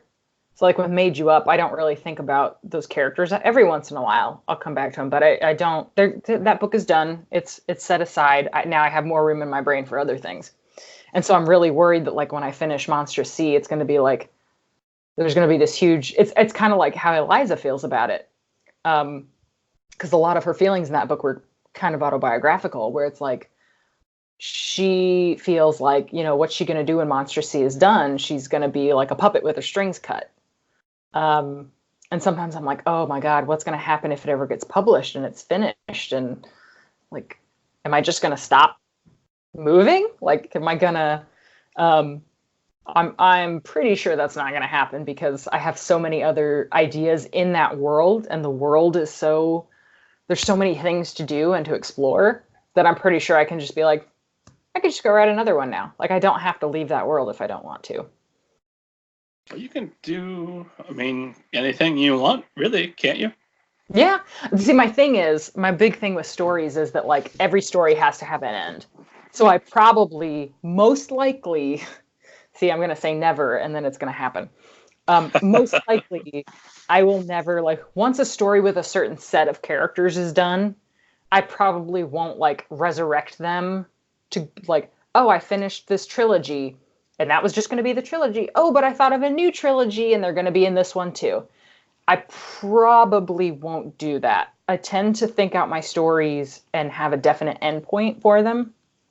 And then where they end, like, that's it. That's the end of that character story. I might have another one in the same world. But I like to plan it out. And I as a viewer / reader, I hate it when things just don't end. Like the Marvel movies. I loved watching Avengers Endgame. I watched all the movies up to that. And then I was like, okay, this is my stopping point because I cannot keep watching these because they can just go on forever. Yeah.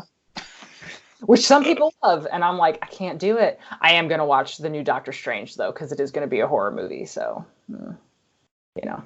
Oh, I'm going to watch Black Widow, too, and Black Panther 2 can't get here soon enough.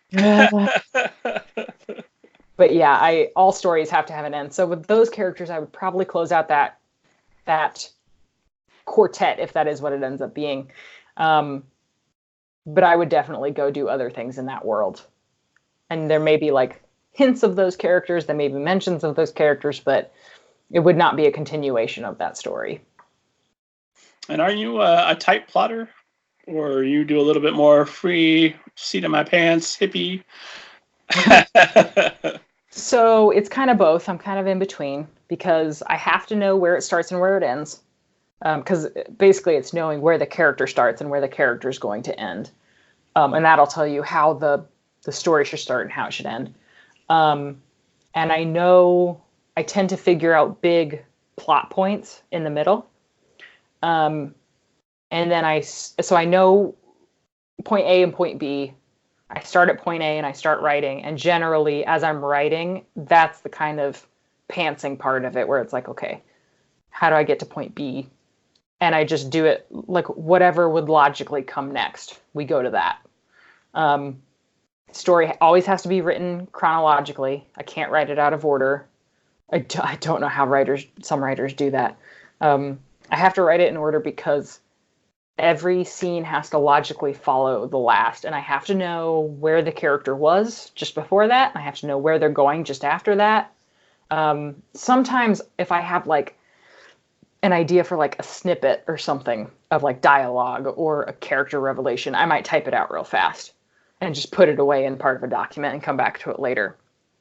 But I can't write whole scenes out of order. So I do a little bit of outlining, get a basic outline, start writing, and then I let that outline be malleable and I let it change as the story goes on. Okay, that makes sense. So do you write out an actual outline? I'm big on writing out my outline as I go. As opposed to beforehand. So do you keep track of that like that, or do you just keep writing and keep it all up here until you're good, with the exception, of course, of Monsters C, where you've got your entire own individual Wikipedia? So I think I know what I did for Adamsville, and I think what I've been doing for most stories is like I'll write out an outline for the first half of the book. And then I'll put like the first half of the book and then how it ends.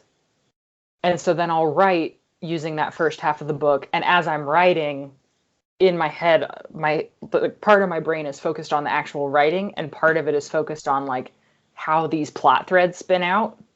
And so as I'm writing, I'm kind of finishing the outline in my head. So then I'll go back and start filling out the second half of the outline.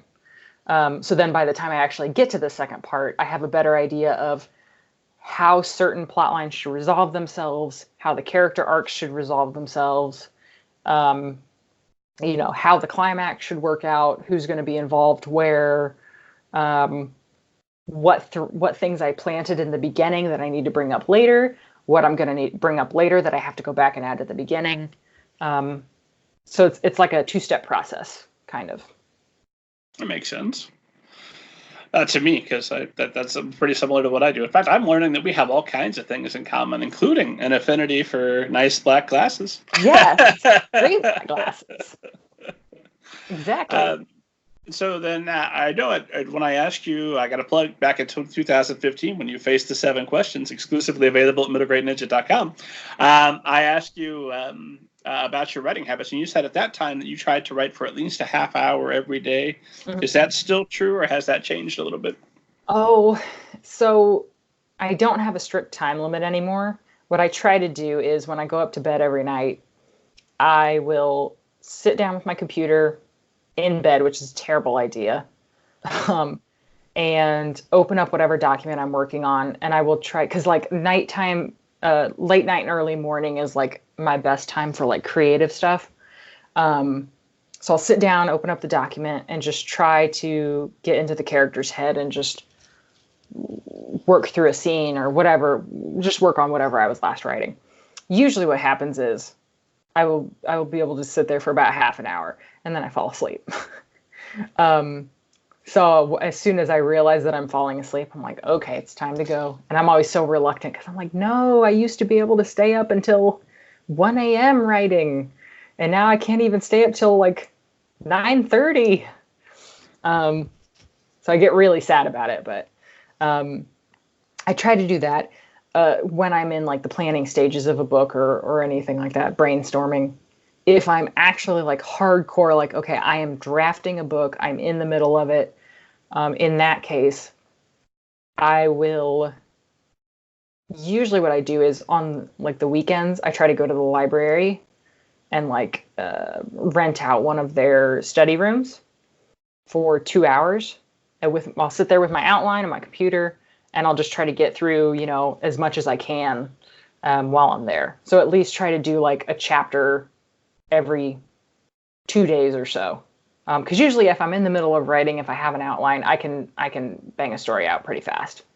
But yeah, if I'm just doing it for fun, just trying to feel out an idea or anything, I'll just, do it at night right before I go to bed. And just try to get some of that stuff out of my head. So you mentioned banging out a story, and I had a couple of passages that I had. I had a bunch of passages that I'd drawn attention to, but I have a rule when it comes to passages: is anything past 100 pages is spoilery. Oh, yeah. So I don't share those, but there's oh, where are they? I'm going to read a brief part of your own book to you, so look forward to that. Oh, great. You had a couple of descriptions. His fingers were stickier than flypaper in June. Mwah. I'm kissing my fingers for podcast folks. And then Greta Wake was what you got if a Greek statue had sex with the Williams-Sonoma catalog, which is outstanding. I was so proud of myself for that one because have you heard of, I believe it's called The Hater's Guide to the Williams-Sonoma Catalog, which is it's an online article that this guy does every year, and he gets the Williams-Sonoma catalog and he goes through and just makes fun of the stuff in there. And my agent actually like showed me this originally, and I was like, this is ridiculous. But like I had seen, obviously I'd seen that kind of stuff other places, and I was like, that's the kind of like, that's Indiana rich. Is like, that's Indiana rich right there. Like this is stuff that you don't need, that is ridiculous to buy, that just makes you look like a rich person, but you're not really, you're Indiana rich. You may be fabulously wealthy, but you're still just Indiana rich. Bessie DeVos woke up tomorrow and was Indiana rich. She killed herself. Oh my God. But yeah, that was like, I was like, this is how Zora thinks of this. That's not necessarily the way that her Aunt Greta is, as we see later in the book, but like, that's how Zora thinks of her, as this kind of like Williams-Sonoma rich person who can just spend her money on whatever she wants and just always has to look picture perfect, and is like, just kind of Zora believes her aunt has this just kind of like uppity air to her, and like elitist entitlement. And so I was like, yeah, she would definitely compare her to the Williams-Sonoma catalog. Well, I like those, and then I picked those two because they were some highlights that I had early on. Mm-hmm. But then I had more throughout, and with Made You Up as well. Lots of highlights of just absolutely brilliant passages. So you're banging out your first draft. Are those great descriptions coming in on day one, or when does when do you polish your prose?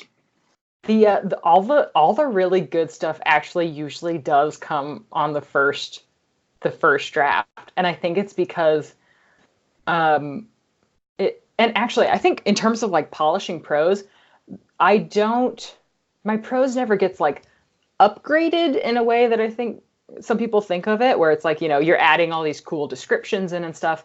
All the good stuff is already there. It's more like just trimming back the weeds so that you can see like the nice hedge.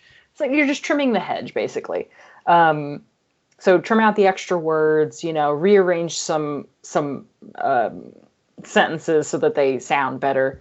But yeah, all those descriptions just come out when I'm initially drafting, because that's kind of when my brain is just in like just worker mode, and so it's just kind of like I'm letting everything flow out. And those are usually the first things that come to mind when I'm really in the zone. If I'm not in the zone, everything sounds like garbage, and I just end up having to like, I'll read it later, usually on the second draft. If I read a passage and I'm like, this is weak, this is just weak writing, I'll go back and tune it up a little bit. Just make it more active, make it, a little bit more, try to connect it a little bit more with the character and what's going on. But stuff like that, those usually come out in like the first draft. One that didn't, that I can remember for Made You Up was, so my editors had asked me to make put in a few more scenes between Alex and Miles, and like in terms of them getting to know each other and like their blossoming romance, and how Alex like kind of comes to be interested in Miles. And there's one scene where she takes him a piece of Black Forest cake while he's at work, and he eats the cherry off of it, and she like freaks out and is like staring at him, and she's like, oh, I could watch him eat cherries. I could watch him eat an entire jar of cherries. And that one came out in edits like pretty late. And that's one of my favorite lines in that book, is when she's just creepily staring at him and thinking about how she could watch him eat a whole jar of cherries. It is extremely creepy. I know. Like, I just imagine her being like, and I think she... But I also identify because young me was occasionally a bit of a creeper. So yeah, no, I get it. It's like that teenage feeling of like, and I think you kind of get that feeling like she kind of knows that it's a creepy thing to think, but she's like, what can I do? I'm thinking it. All right. This is a thought we're having right now. I can't say it out loud, but I really like watching him eat. That's a nice thing about interior dialogue and writing in general is you get to say all those things you wouldn't say in real life most of the time. Yeah, most of the time. Yeah, exactly. Well, let me. Do you when you're looking at revision, do you use critique partners, beta readers, or is it just straight on to the agent and then the never-ending revisions from the publisher? No, I always have critique partners read it. So I have my critique partners read it. I have sensitivity readers read it if need be. I have great critique partners. Like they're the best. Shout out to Darcy Cole, who will most likely listen to this. Hi, Darcy. Hi, Darcy, who is amazing and reads literally everything I've written. She has read every single thing I've written, and is eagerly awaiting the second Monstrous Sea book that I haven't finished yet, and is like one of my biggest fans. Is my biggest fan. Like she's amazing. So many great people. I always have them read it first because I know that they know what I'm looking for, and they know how to give me feedback that is useful and not. They don't sugarcoat anything. And they're not trying to go easy on me. And they will straight up tell me like, hey, this doesn't make sense, or this is not good right here. Redo it. Or, but they also know like they know what I need to hear in order to make it better, if that makes sense. Because, sometimes people can say something and you're like, I don't know what you mean. Like, I don't know how I should change that. They know how to word it, phrase it, however you want to say, to where I'm like, yes, I understand. Okay, I got it. And I love reading their stuff. It's always a back and forth. But it always this is a long-term group you've been with for a while now? People have kind of come and gone. Darcy has been one of those long-term people. It's definitely smaller now. My group of critique partners is a lot smaller now than it was in the past. It used to be that I had like 7 or 8. But as you go along, you kind of whittle it down. You send some things to some people and other things to others. You whittle it down, and obviously, as you go along, people get busy. People, go off in different directions. So it's a lot smaller now, but there's a few that have stuck around the whole time. I always applaud those people that can put writing down and find something that they love right. as much or more. Like you found a way out. You're free. Yeah, freedom. You're free forever. Like sometimes I wonder, like with my friends, they'll be like, they do their day job. They go have like relationships. They go out, hang out at like bars, and they go out and do things. And I'm like, how?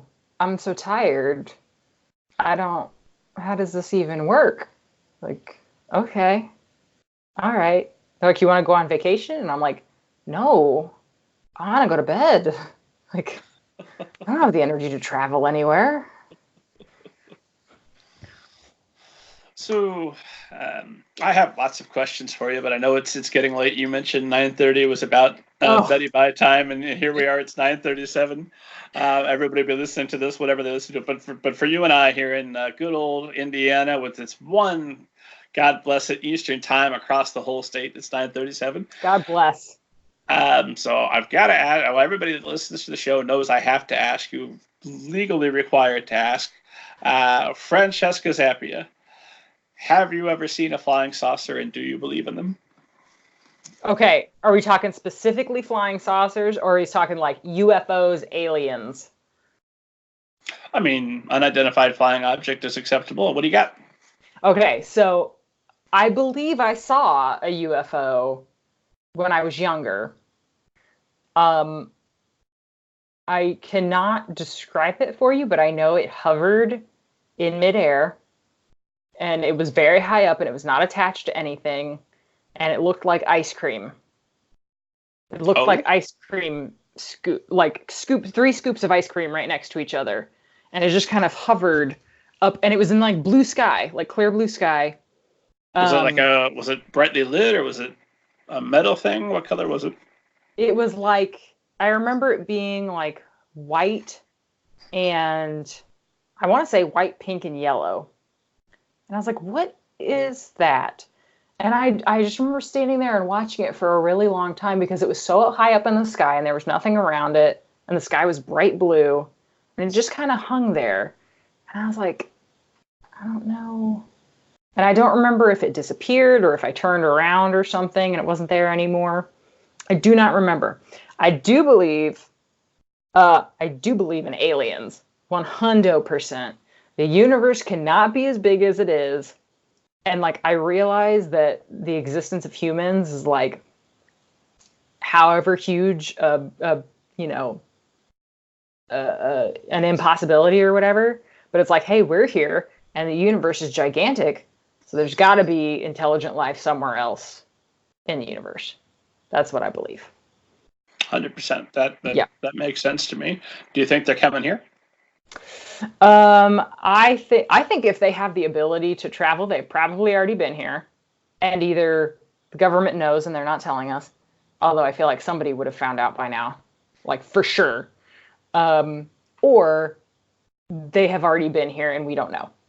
Because it's like, if you got the technology to travel through space and like get here, you're probably pretty advanced.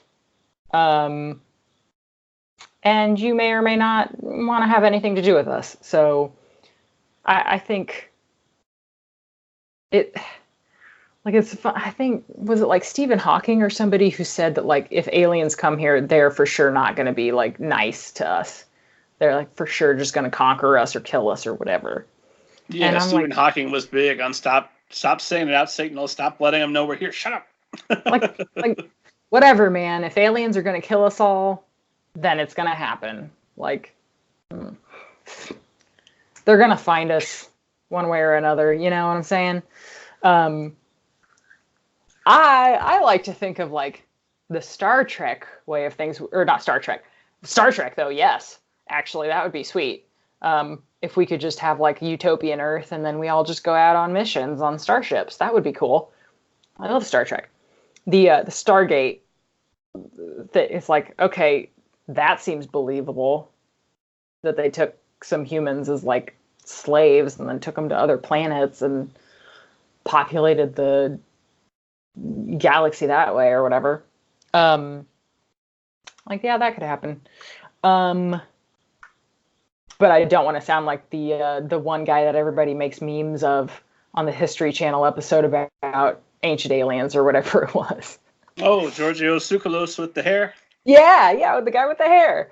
But yeah, Not saying it was aliens, but it was aliens. Yeah. But it was aliens. But yeah, no, I believe there are aliens out there. I hope they're advanced enough. See, I feel like that thing of like, oh, aliens, any aliens that are out there are going to try to kill us. I feel like that's the human coming through. And I'm like, why can't we believe that they are advanced enough to understand why we, like, why can't they be advanced enough to understand that, like, you know, you don't have to fight or attack something that you don't understand, you know, like the aliens in Arrival, like they were chill. They were like, hey, we just want to give you our language so that you can better yourselves as a race. It's like, why can't they be aliens like that? That was a sneaky movie. I'm still a little bit annoyed by Arrival because it's like, oh, it's Lois Lane and she's going to talk to the aliens. This is fun. I'm enjoying myself. Wait, what? Oh God, I'm crying all over myself. I loved that movie. That movie was so good. I loved it. So beautiful, but what a sneak so attack. Beautiful. Yes, exactly. It's like, oh no, I wasn't expecting this. And when they reveal the twist, no spoilers for those who haven't had the experience. Like, oh, that was staring at me at the face the whole time. Yep. You got me. Yep. Oh, so that transitions us back to Ghost, which I promised, and we can't leave it alone. We can't leave without call it a day. But I want to ask you, having had that experience early, having lived in a haunted house, having lived in a world where this is 100% a thing. I have, to the best of my knowledge, not seen a ghost or a flying saucer for that matter. But I do believe, certainly 100% in flying saucers, there's enough evidence at this point that I get annoyed when people say, why? Dude, let me send you some literature. It's just like, but, and then with Ghost, that gives me a little bit of heebie-jeebies, so it's not quite my jam. Yeah. But having had that experience, having had other experiences with the blood on your face and everything else, how does that shape your view of the world? How does that shape your review of religion? Do you have some sense of what happens after we shuffle off this mortal coil? I have no idea what happens. And it doesn't necessarily like freak me out or anything. It's one of those things where it's like, I don't want to believe the scientific answer of like, you just die, like you just cease. Like that's a bummer. Which makes all of our thoughts that aren't that suspect, because we definitely want that to not be true. Right. Like, I'm like, I don't want to believe that. That just makes life sad. I would like to believe that my ideal like after death experience would be like, I mean, I think the idea of like a heaven or like any kind of afterlife where you get to be with your loved ones and, you know, have you ever seen the movie, oh my God, I'm going to forget the name now. It's Robin Williams, where he dies. I know what you're talking about. He dies and goes to heaven, and I know what's it called? What dreams may come. Yes. What dreams may come.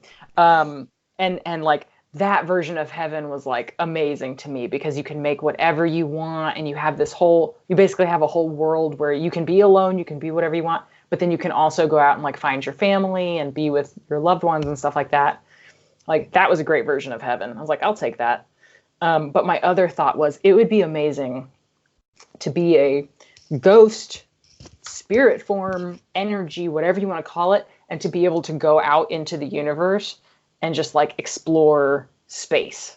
And like you wouldn't have to worry about, you know, breathing, eating, sleeping, none of that stuff. You just go out and like see what's out there. Like, so like go see the aliens or just be Dr. Manhattan floating around all zen like around Mars and elsewhere?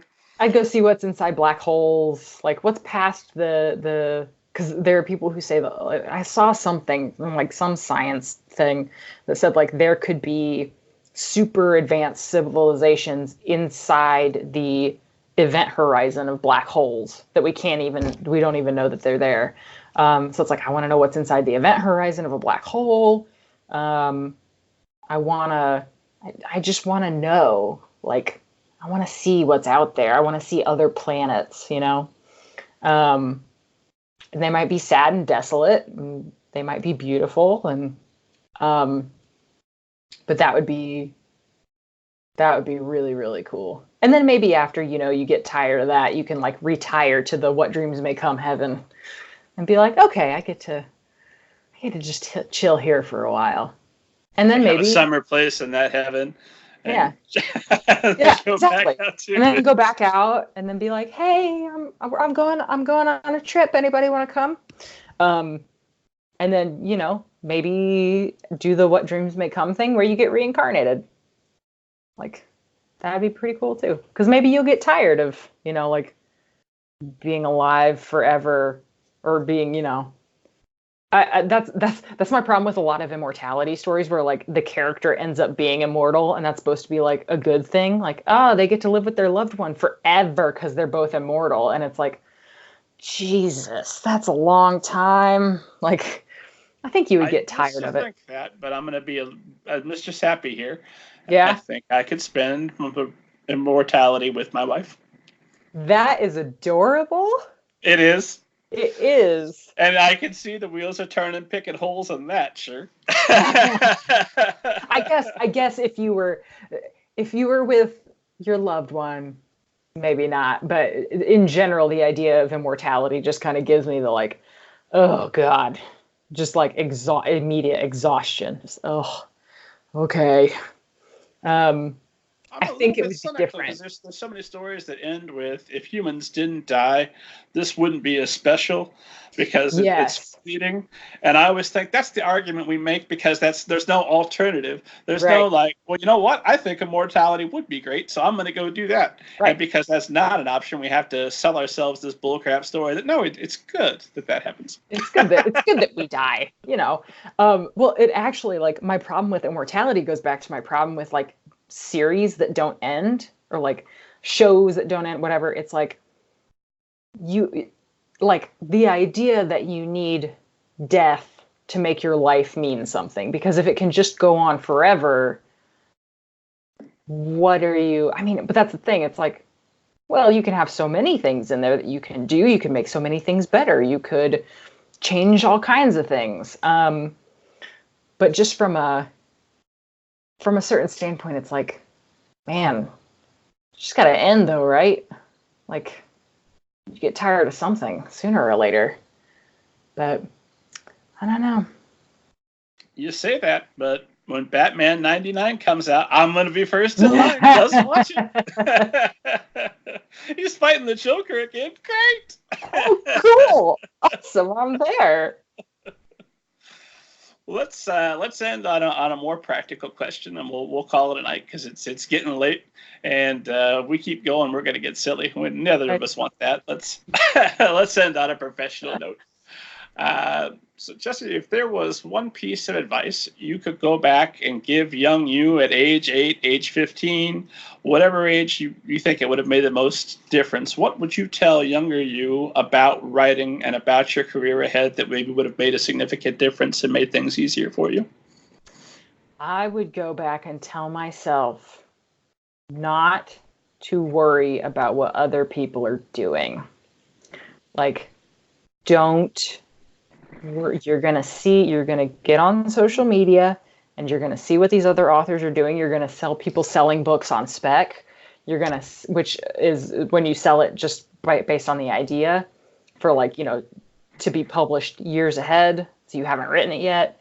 You know, you're going to see people getting awards. You're going to see people getting on the bestseller list. You're going to see people getting all of this stuff. You're going to see all these accomplishments, and you're not going to see all the work and heartache that they had to put into this and all the bad things that happened to them along the way. And, you know, you're going to feel a certain way about that, and you shouldn't.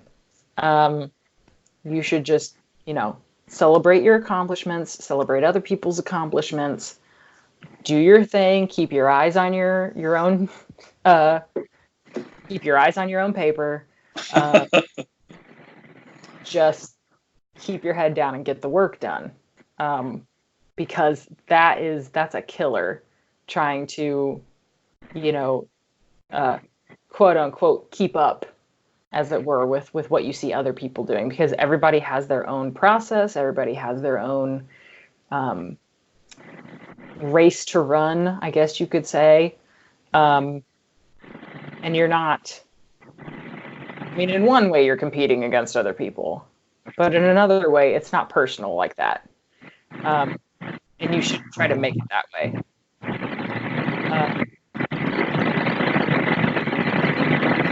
Do you hear like a really loud? No. For some reason, I was getting like a really loud. It's okay. I think it went away. I think we're good. All right. Maybe it was the ghost. We've been waiting. It was the ghost. That was it. Anyway. What do they call the spiritual sounds that come through? They get them on tape. EVPs. Yeah, there we go. That was it. It was a ghost. It was a ghost talking into my microphone. That was it. That was our phenomenon for the night.